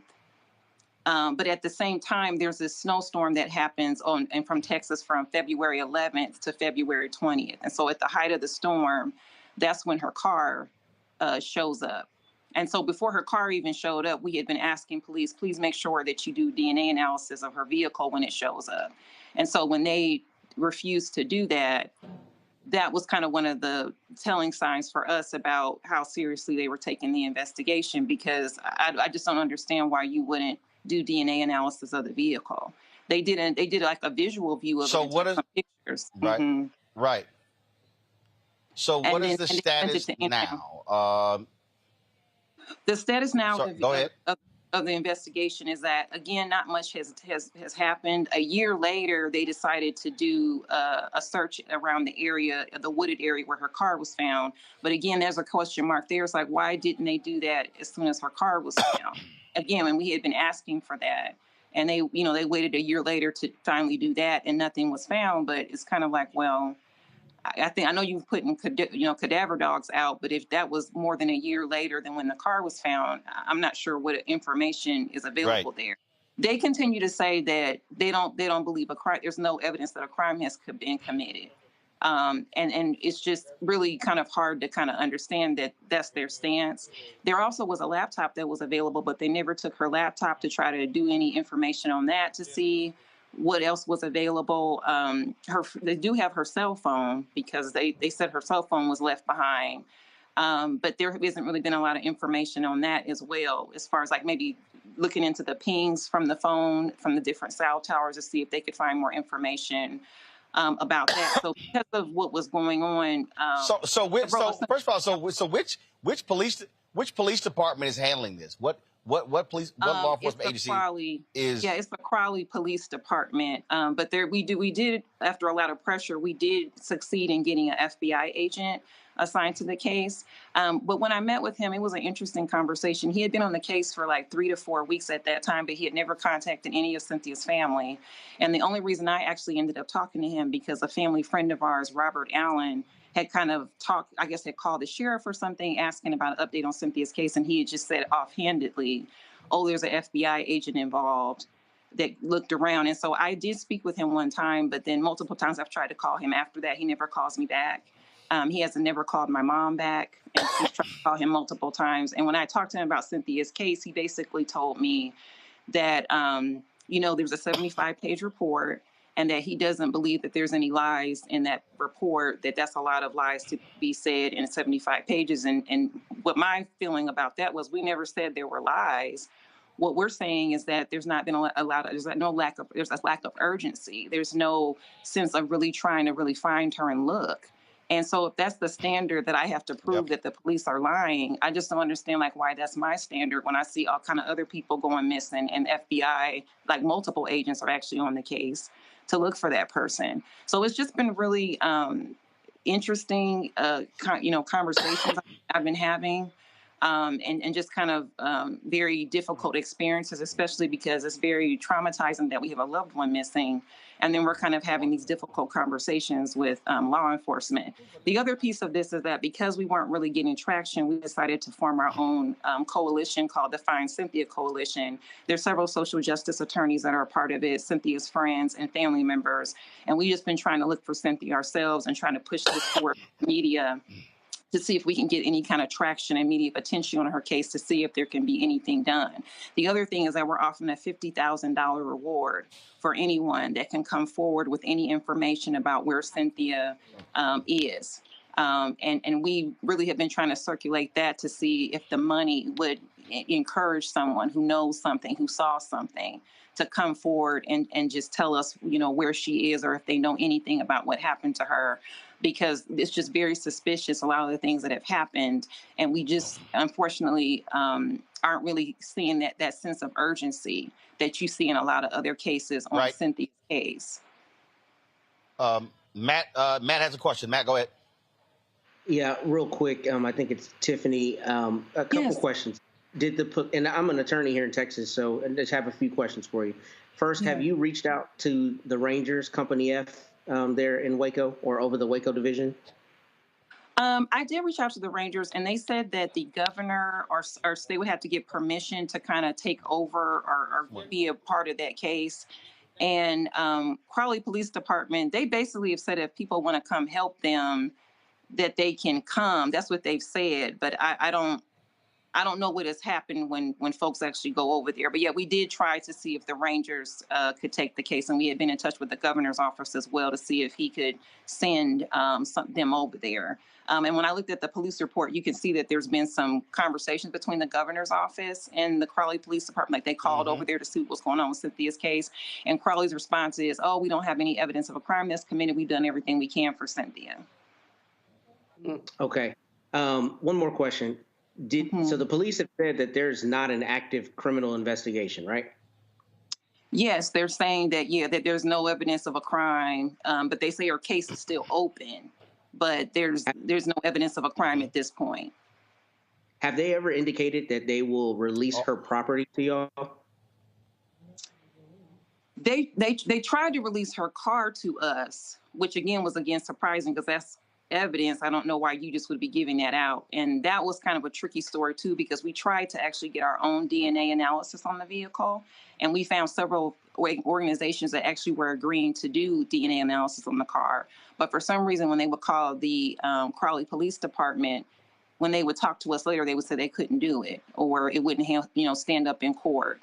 And then finally, we weren't able to hold on to the vehicle because they told us that because Cynthia's, her next of kin was her ex-husband and his name was on the vehicle, that we were not going to be able to, we could pay the fees, but we wouldn't be able to take the car away from the impound to even get DNA testing on it. So that's why it was so crushing that the police didn't do it. If you can get her phone released to y'all, there are a number of examiners where you can get the phone privately dumped. I think that would meaning all the evidence taken off that phone, and can also get her phone records. And if you get her records, then there are certain data in those records that can tell you where her phone last pinged off of, like you were talking about. I've used that in a number of cases, and it's incredibly helpful forensically. So if they'll release the phone to her, I can provide the information to Roland's team. There is a forensic examiner that I use that is not far from that area who will be able to pull that data from it, and then you can have that data put together so you can see the last places her phone was used, which could be extremely important for helping correlate what may have happened around that time, who she last spoke to, who she last got a text from, that kind of thing. Thank you so much. And I was taking notes here. I'm going to make sure I follow up on that piece. I appreciate that. You're very welcome. All right. Well, Tiffany, we'll certainly get the information to you. And good luck in finding answers about your sister. We appreciate it. Thanks a lot. Thank you so much for having us on the show. We love that you do this segment. There's so many people, they would never even see the light of day as far as media is concerned if it wasn't for you. So I just really appreciate you all.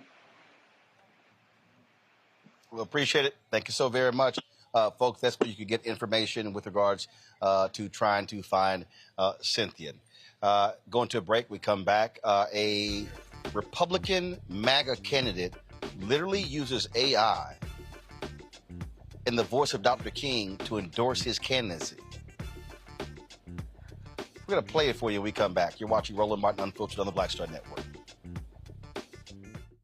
On a Next, A Balanced Life, we talk about how to get in touch with your feelings, emotions, how to find your North Star, and how to move your life along. Because oftentimes what we'll do is we'll accept what the world says about us as the truth and how we see ourselves, which that could be completely contrary to what the Word of God says about who you are. That's on a Next, A Balanced Life here on Black Star Network.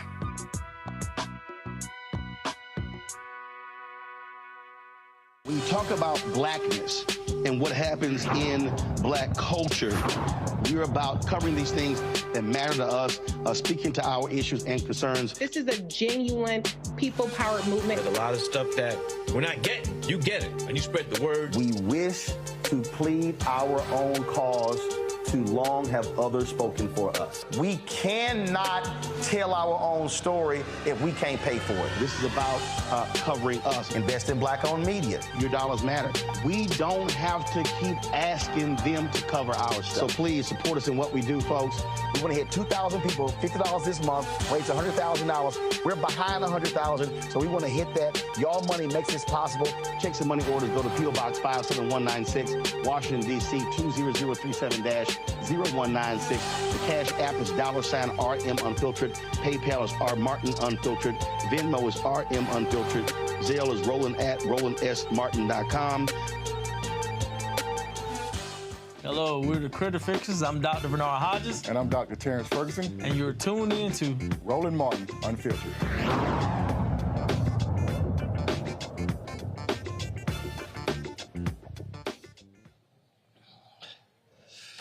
All right, folks, this story here is absolutely insane. A MAGA candidate in Michigan used AI to have Dr. King, the voice of Dr. King, endorse his campaign.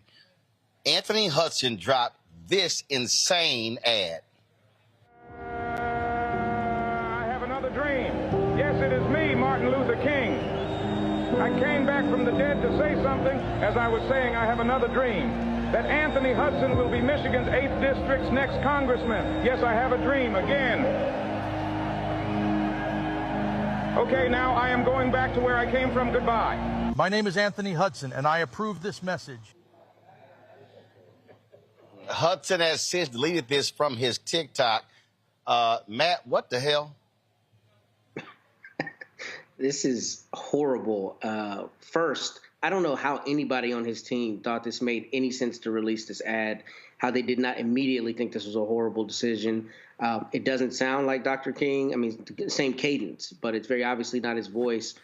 And the biggest part of it is just, why do you think you can make him a mascot, right? You know, just use his voice in this way and use such iconic words to serve your campaign purpose, particularly when it is highly likely that every part of your policy is completely contradictory to what he stood for.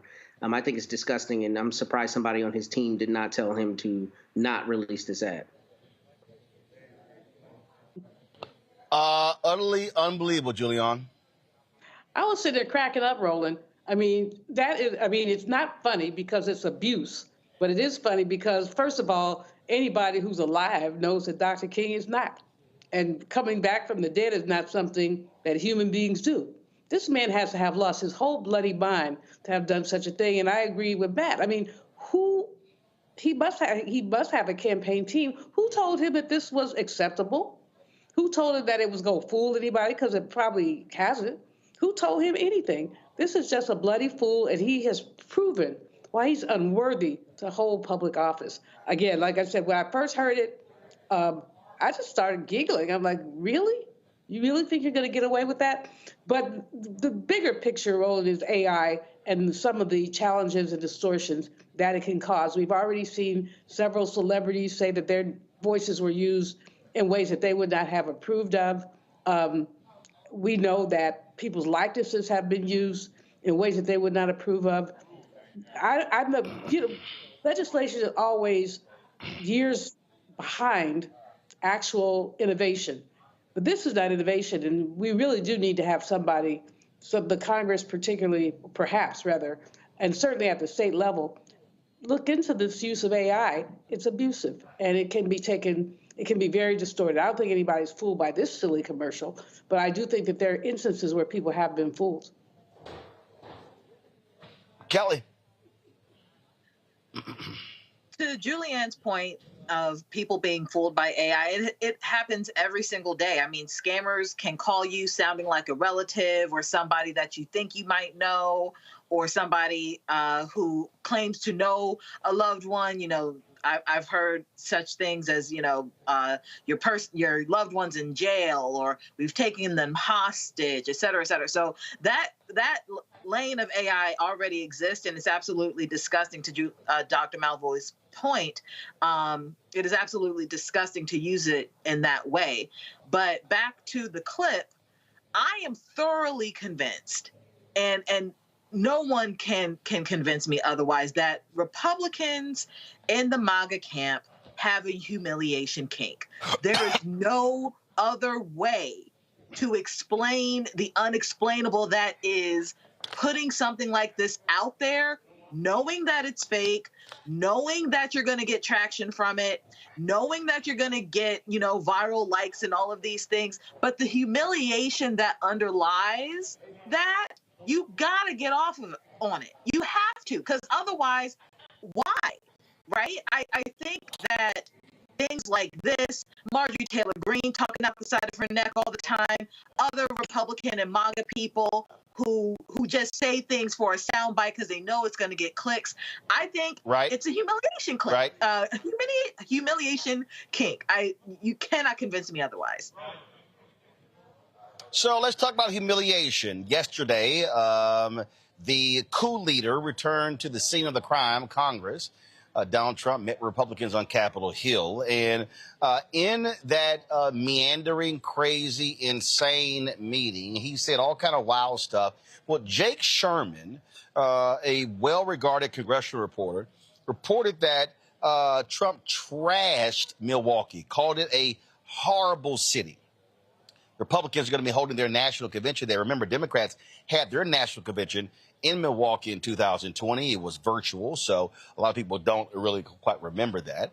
And so his was interesting. So then all of these Republicans from Wisconsin started coming out like, oh, no, he didn't say that. He was talking about this here. He was answering my question. Then somebody else said one thing. Then Speaker Mike Johnson said something else. So here's the whole deal. If they were all in the same meeting, how they all got different stories what he was talking about? That means they all lying, and they were trying to cover up. Then he comes out, well, no, I was making a comment because I was talking about crime. Well, guess what? Crime is down in Milwaukee. See, I hope everybody knows. I told y'all this here in 2020, how they went after black cities. He's still doing it. This is Donald Trump is an anti-black candidate, and Milwaukee Mayor Cavalier Johnson, he wasn't having none of it. Well, Donald Trump wants to talk about things that he thinks are horrible. All of us lived through his presidency, so right back at you, buddy. I'd say that. Look, obviously Donald Trump is wrong about something yet again. I find it kind of perplexing. I find it kind of strange that he would insult the largest city in Wisconsin because he's running for president. He obviously wants to win Wisconsin, win the election. And so to insult the state that's hosting your convention, I think is kind of bizarre, actually. It's kind of unhinged in a way, especially considering the fact that in Milwaukee, there are about 50,000 Republicans who live right here in the city. So you're calling their home horrible. I mean, I don't quite understand that.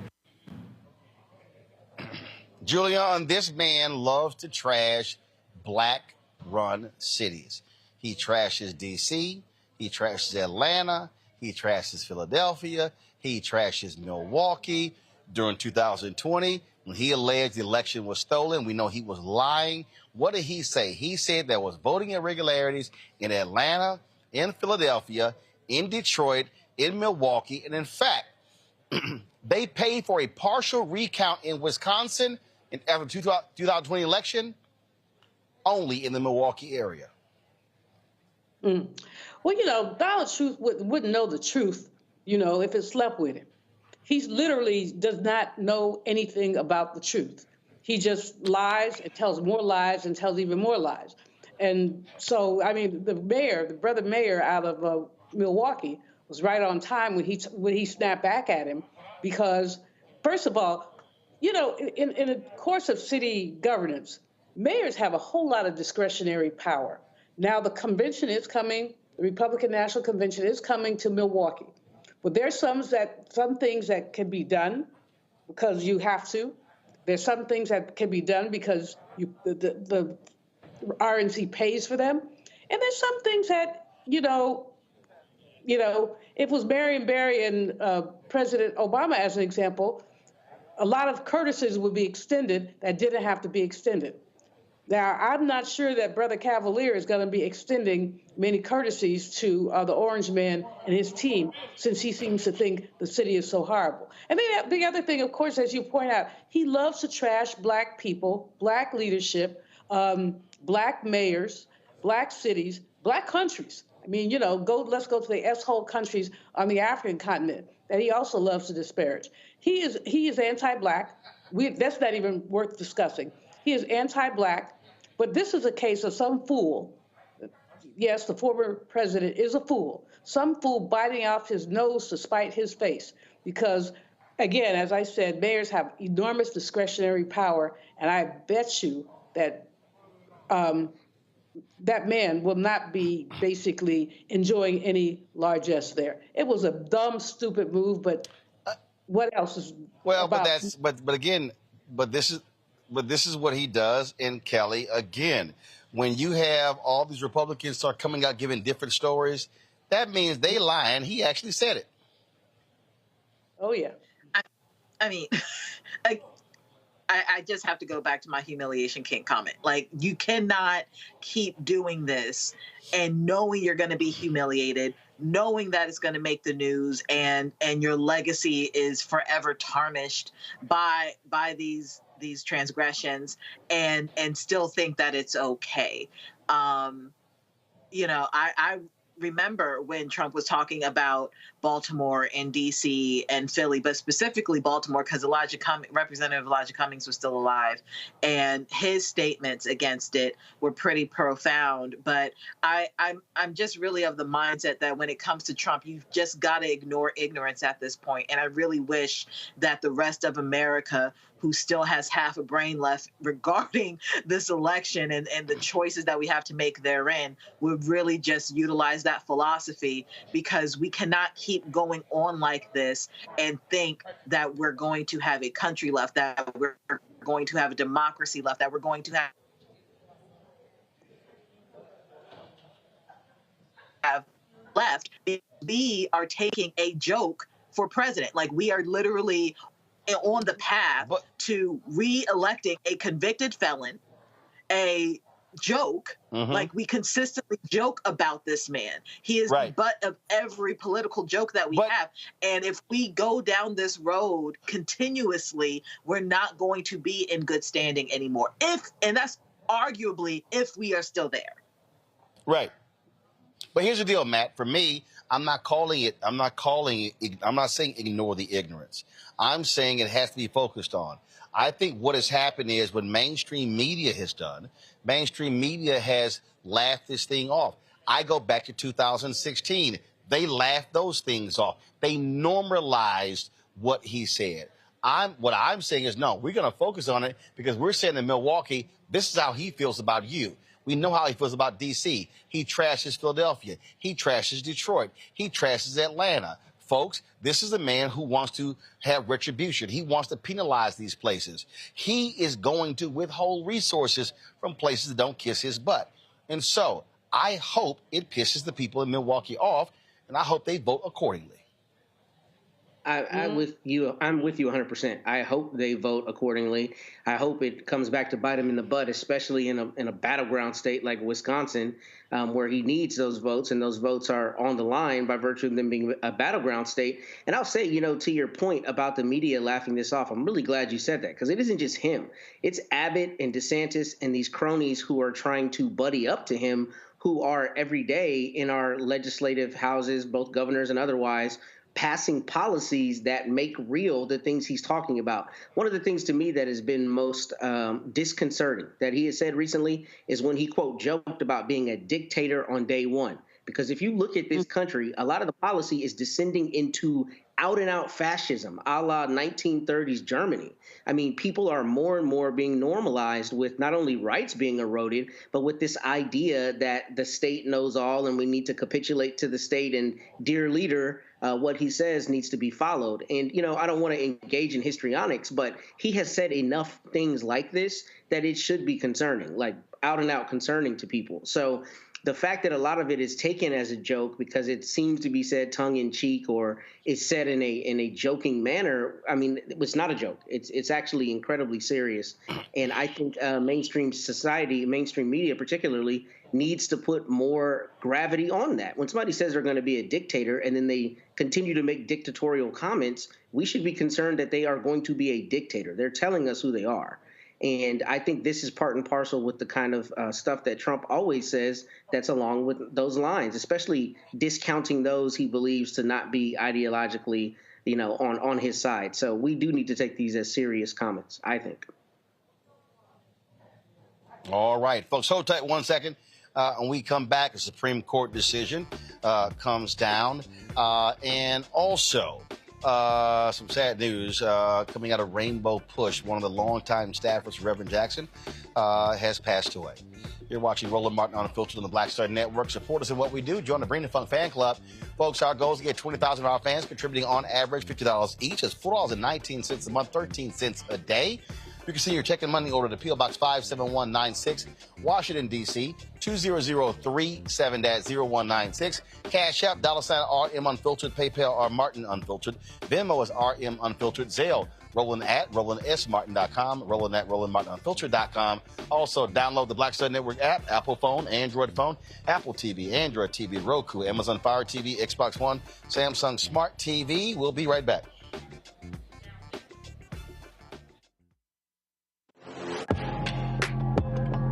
A lot of y'all have been asking me about the pocket squares that we have available on our website. You see me rocking the Shibori pocket square right here.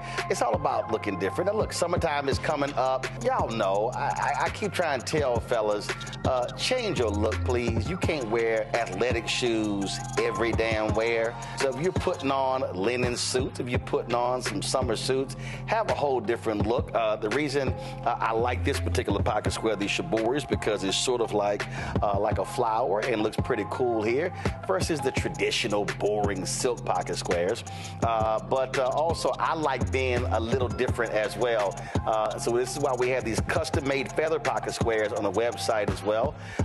My sister actually designed these after a few years ago. I was in this battle with Steve Harvey at Essence, and I saw this at a St. Jude fundraiser. I saw this feather pocket square, and I said, well, I got some ideas.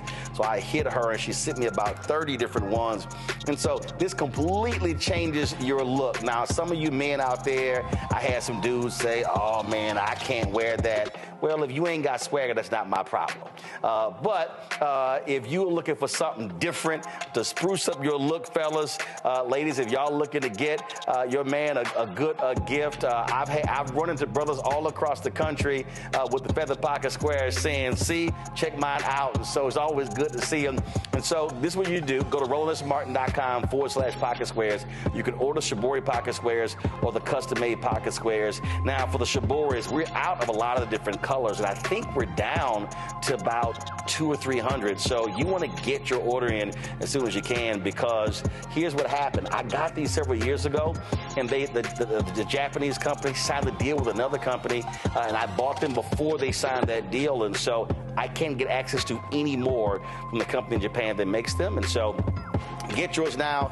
So come summertime, when I see y'all at Essence, y'all could be looking fly with the Shabori pocket square or the custom-made pocket square. Again, RolandSMartin.com/pocket squares. Go there now.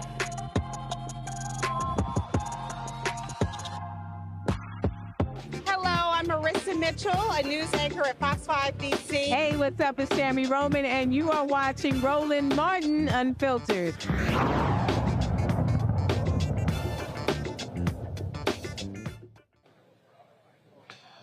All right, folks, Supreme Court decided in a 6-3 decision that banning bump stocks is unconstitutional.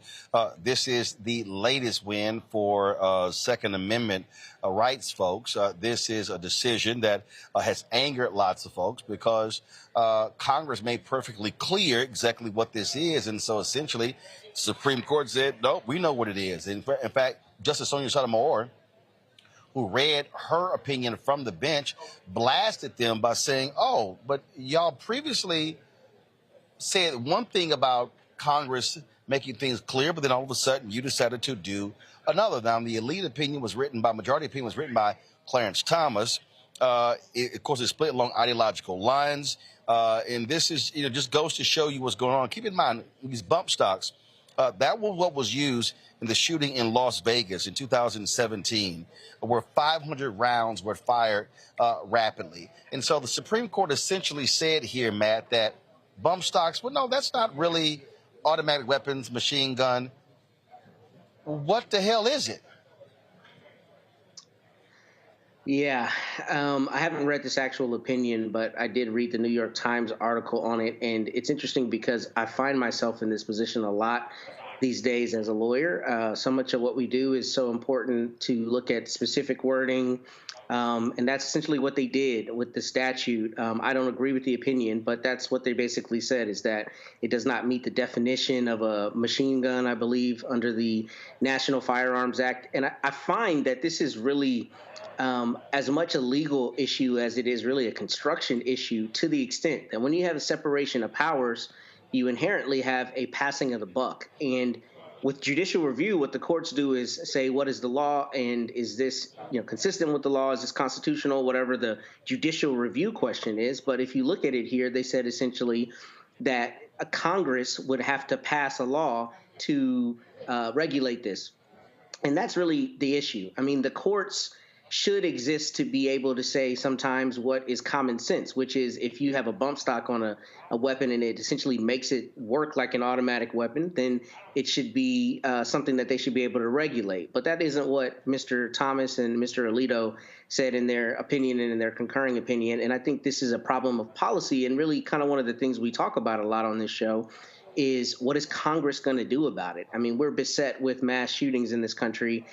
And every time one comes up, you have it becomes a topic du jour, right? And then you have a national furor, and then nothing happens. And what needs to happen is Congress needs to pass a law that is responsive to this. And I think this is problematic, especially as we talk about the administrative state. As you probably know and have surely talked about, there is kind of an assault right now on what the federal government administrative agencies are able to do. There are people who are filing lawsuits trying to roll back administrative power, and that is a big source of the government's power, because essentially those administrative agencies are able to promulgate rules that control certain aspects of life. So this is, I think, a part of an erosion of that, and I think it's problematic that it's in an instance like gun control, because with guns, obviously this was passed, if I remember correctly, by Mr. Trump's administration following that Las Vegas mass shooting. So the idea that the courts, are going to have an opinion that turns on a technicality like this in such a seminal issue is disconcerting, but I think it's part of what happens when you have a separation of powers, and it's incumbent on Congress to fix this problem. Here's what you have going on here, Julian. This Supreme Court wants to rule, oh, no, Congress. They want to strip away a lot of the power from the executive branch. Because after that particular shooting, the ATF issued a ruling that indicate rifles equipped with bump stocks should fall under the legal definition of machine guns, which have been banned since 1986. Congress did make it clear. This is the Supreme Court saying we actually are going to substitute our language for Congress. This Supreme Court is a disaster no matter how you count it. with their 6-3 majority, they can pretty much get away with what they want. We've already been shown that both Justice Alito, who is extremely compromised, certainly his views on choice have been made clear, and his wife is about as batty as a bed bug. I mean, I don't understand the woman. She's anti-GBLTQIA, but what she's also saying with her stuff is that he knows her. We know he's very conservative, but Clarence Thomas, and that's the other one who's very compromised, who takes money from whomever. Both of them are in a cabal. They rule the far right wing, and they are for sale. Now, I can't go by one on the others, but those two have attracted the most media attention. And believe me, even though the National Rifle Association has been basically made it relatively ineffective, they're in this somewhere also. So what you see the court doing, the bump stops make the weapon more effective. The bump stops make it's possible for you to shoot more in the same period of time. And the Supreme Court ought to have good judgment, but they don't. So Congress is going to have to go back to the drawing board. And again, this is a Congress where I keep saying you couldn't pass gas in this Congress. They're so deeply divided. If there's a Republican with good sense, a Republican with good sense, if there's such a thing, they're afraid to stand up to say this is ridiculous.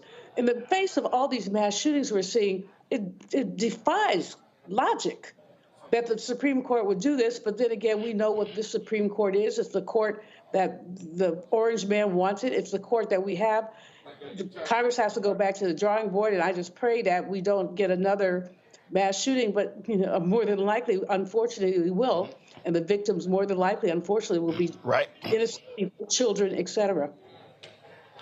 This is what you're dealing with. Again, Kelly, I go back to voting. For all those people who didn't like Hillary, who had problems, guess what? This is what happens when you don't vote, and Trump got to appoint 3 Supreme Court justices, and now they have of course, Ruth Bader Ginsburg, who should have retired. She dies just a couple of months before the election in 2020. They get that 6th judge, and so they can run the table. This is why November is important, because Alito and Thomas are in their 70s. Guess what? They could step down. If Trump wins, they will probably step down so he can appoint a late 30, early 40-something Supreme Court justice so they can be there for the next 40, 50 years. Exactly. What I find most interesting about this case is that the ban itself on these bump stocks actually came from the Trump administration. It was in response to the mass shooting that happened either in 2016 or 2017. I want to say 2017. But in essence, Trump passed this ban. So for these Trump-loving justices to dial back on what Trump did, that's what I find most interesting about this. And then on top of that, for the only when it comes to things that they want to do they split hairs regarding language. So I think that, to Matt's point, to Dr. Malvo's point, it is frustrating to see this. We absolutely need to have a Congress that is competent enough to pass laws that will not necessarily overturn, but really negate whatever ruling SCOTUS comes down with, because like civics classes say, legislation is from Congress. They make the laws, and SCOTUS is really supposed to just interpret it, not necessarily make new law. So, should our government work right, this could be rectified. Do I have hope about it in the most immediate future? No, but it can happen. Yep. Trust me, this SCOTUS, they like making their own laws. Got to go to the break. We'll be right back. Mourning in the past, a couple of prominent African Americans. We'll tell you about that when we come back. Roland Martin Unfiltered on the Black Star Network. Hello, my brothers and sisters. This is Bishop William J. Barber II, co-chair of the Poor People's Campaign, a national call for a moral revival, and president of Repairs of the Breach. And I'm calling on you to get everybody you know to join us on Saturday, June 29th at 10 o'clock a.m. in Washington, D.C. on Pennsylvania and 3rd for the mass Poor People's Low-Wage Workers Assembly and Moral March on Washington and to the polls, and the post effort to reach 15 million poor and low-wage infrequent voters who, if they vote, can change the outcome of our politics in this country. Our goal is to center the desires and the political policy agenda of poor and low-wage persons, along with moral religious leaders and advocates. Too often, poor and low-wage people are not talked about, even though in this country today there are 135 million poor and low-wage persons. There's not a state in this country now where poor and low-wage persons do not make up at least 30% of the electorate. It is time that the issues of poor and low-wage people be at the center of our politics. Living wages, health care, things that matter in the everyday lives. We will no longer allow poverty to be the fourth leading cause of death in this country. We must let our voices be heard. Join us. Go to our website, www.poorpeoplescampaign.org. RSVP. Get others to come. Get a bus. Get a van. Get on the train. Come and let our voices be heard and our votes be felt. Lift from the bottom so that everybody rises.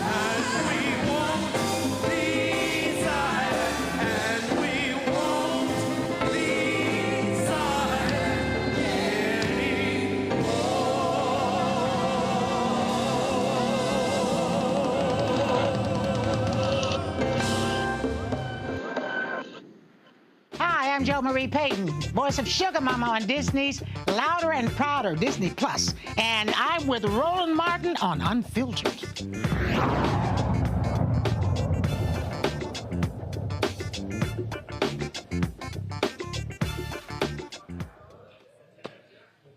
All right, folks, lost a couple of great folks. The man known as the father of Black Studies, Dr. Nathan Hare, died earlier this week at the age of 91. In 1968, Hare was hired at San Francisco State College, now known as San Francisco State University, as the first program coordinator of the school's Black Studies program. The program was the first program of its kind in the United States.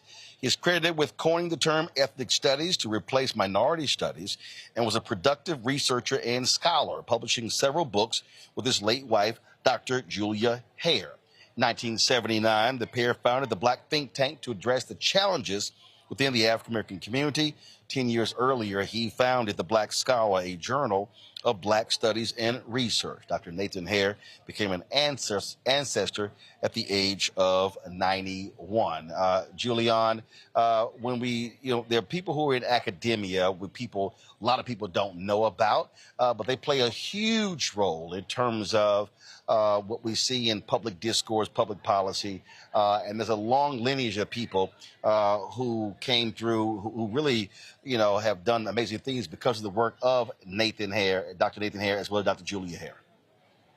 Absolutely. I know Dr. Hare personally, being from San Francisco and having been on the faculty at San Francisco State a lifetime ago. Brilliant scholar, didn't agree with him on a lot of stuff, but did agree that the importance and necessity for Black studies and the strategic way at the university that he manipulated so it was a Black studies program, which is how many of our academic departments started, and it became the Black Studies Department. And many important scholars went through the program. Many people see him as a mentor and friend. I was closer to his wife, Julia, and we were great buds. And between the two of them, when they started the Black think tank, we didn't have the Joint Center for Black Political and Economic Studies. Many academic departments were starved in terms of dollars. People didn't want to start them in the first place, and when they did, you might have had 2 faculty members. So he really made an impact. He put his foot on the field of Black studies, and all of us who have done Black studies work are really in his debt. Folks, as we went on the air, we got some sad news out of Rainbow Push. John Mitchell, the longtime chief of staff of Reverend Jesse Jackson Sr., has passed away at the age of 57. This was the statement that was sent out at 6:24 p.m. Dear Rainbow Push Coalition family, we rejoice and praise God that our beloved brother John Mitchell, Big John, has gone on to see and bear witness to the King in heaven. We give all praise and thanks to God Almighty for John and the blessings he gave us through his abiding loyalty, unwavering commitment, and invaluable and dedicated service to the Rainbow Push Coalition and the millions of people we serve. John was a general on the battlefield for civil and human rights. He made a difference in registering thousands of voters and securing opportunities for minority and female businesses across many different industries. Moreover, John was a master at connecting international alliances, including helping to free Nelson Mandela to enhance peace in mankind. John has been and will forever be interwoven in Reverend Jesse L. Jackson Sr.'s historical legacy. John served as chief of staff, scheduler, and conduit to Reverend Jackson for nearly 30 years. John Mitchell transitioned with stage 4 myeloma, but never stopped working, organizing, and calling, even in his last moments. Most recently, while receiving treatment, John was organizing with our team for the Rainbow Push Coalition's 58th annual convention in August. John was the tantamount community leader and organizer. He was the best that mankind had to offer. His wife, Corita, his children, John Jr. and Camellia, Reverend Jackson, and members of the Rainbow Push Coalition were prayerful by his side until he transitioned to life eternal. The family and the Rainbow Push Coalition family will be forthcoming with arrangements in the very near future. May God bless us all. Yusef D. Jackson, CC, Reverend Jesse L. Jackson Sr., and Reverend Jeanette Wilson. Folks, I can tell you that, again, John was 57 years old. I have a text chain of folks, civil rights leaders, and John was on that text chain. As that statement said, if you needed to get to Reverend Jackson, if you couldn't call him direct, you could either call John or his longtime body man, Shelly Davis. John was the person who was right there in the office that folks could reach out to directly, and everything in that office went through him, and it is certainly sad news to hear of his passing again at such a young age, 57 years old. Julian, you also knew John very well, as we all did, because, again, if you dealt with Reverend Jackson, you had to deal with John Mitchell. You know, my heart is, John has been sick for a long time, and even though he was sick, he was still working. I mean, he might get out of the hospital and come to the office the next day. That's how committed he was. I mean, Reverend Jackson could hardly make a move without him. He did the scheduling. You know, he did everything. He was a conduit. You know, I can reach Reverend, but if I have difficulty, you call John, and he'd tell you, well, Reverend, he's going here, he's doing that, or he can't do this. He don't have time to talk to you. He was a dear friend. I mean, you know, when I was at Bennett, he helped coordinate a Reverend Jackson scholarship where we had 25 young ladies who, for 4 years, were able to get $5,000 towards it. You know, I hit you up one time. I hit everybody up when I was at Bennett, but Reverend Jackson, he came in, he did a commencement address for me. He hung out. He told the bad joke that he wished he had gone to Bennett, which, as you know, is a women's school. So anyway, but John was always kind of there, and Shelley, you know. But John, he was a great guy. As I think, as Yusuf said, he's the best. He was dedicated, just dedicated to Reverend Jackson, and even off, you know, he was sick and he's calling people. Are you going to do this? Are you going to do that? So we'll miss him. I mean, I'll miss him being in the office, but I also miss his friendship. One of his dear friends that I actually, when he had the first child, John, I think it's John X, we went shopping for onesies and found literally ignorant onesies. One had a anti-orange man slogan on it. We've had about 5 onesies, and John called me, he said, why did you send me those onesies? I said, so we could start this child off right. And anyway, he was just a great guy. That's all I have to say. He's a great guy. Very sad. I didn't know. So you said it was released at 6:26. I guess we were on the air then. And I'll have to reach out to his wife and basically to the team. It's sad. Indeed. 57 years old. which folks, listen, you live this life as best you can. You maximize every day possible. We appreciate all of you being on the show. Thanks a bunch to Matt. Thanks a bunch to Julian. Thanks a bunch to Kelly for being on today's panel. Certainly appreciate it. Folks, we appreciate all of you for watching as well. We're here in Atlanta. I'm literally about to pack all this gear up and get to the airport to catch a 10:15 flight back to D.C. Want to thank the 100 Black Men. Wes Bellamy, of course, invited me, wanted me to be on that panel today. So I appreciate it coming here.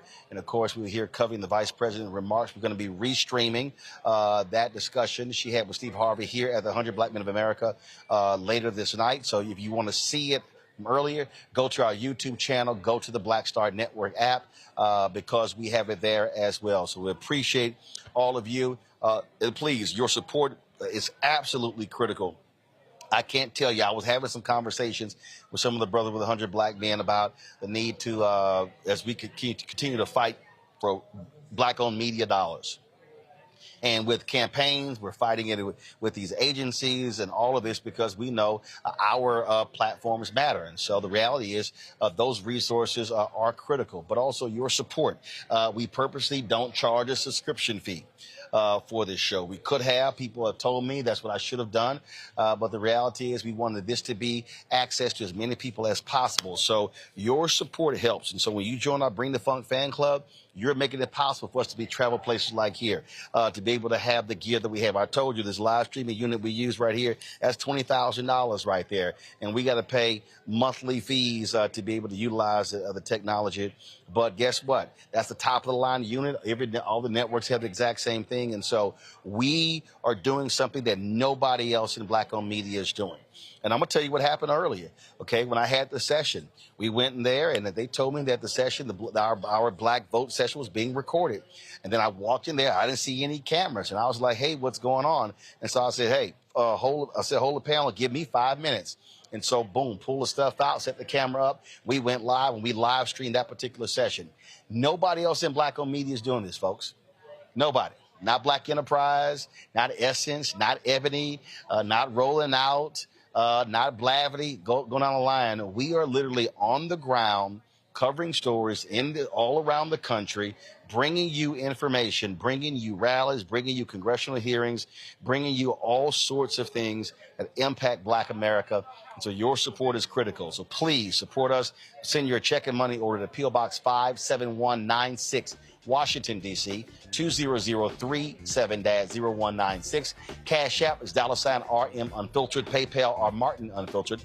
Venmo is RM Unfiltered. Zelle, Roland at RolandSMartin.com. Roland at RolandMartinUnfiltered.com. Download the Black Star Network app, Apple phone, Android phone, Apple TV, Android TV, Roku, Amazon Fire TV, Xbox One, Samsung Smart TV. Also, be sure to get a copy of my book, White Fear, How the Browning of America is Making White Folks Lose Their Minds, available at bookstores nationwide. You can also get the audio version on Audible. Folks, I'll see you on Monday right here. Roland Martin Unfiltered on the Black Star Network. Holla!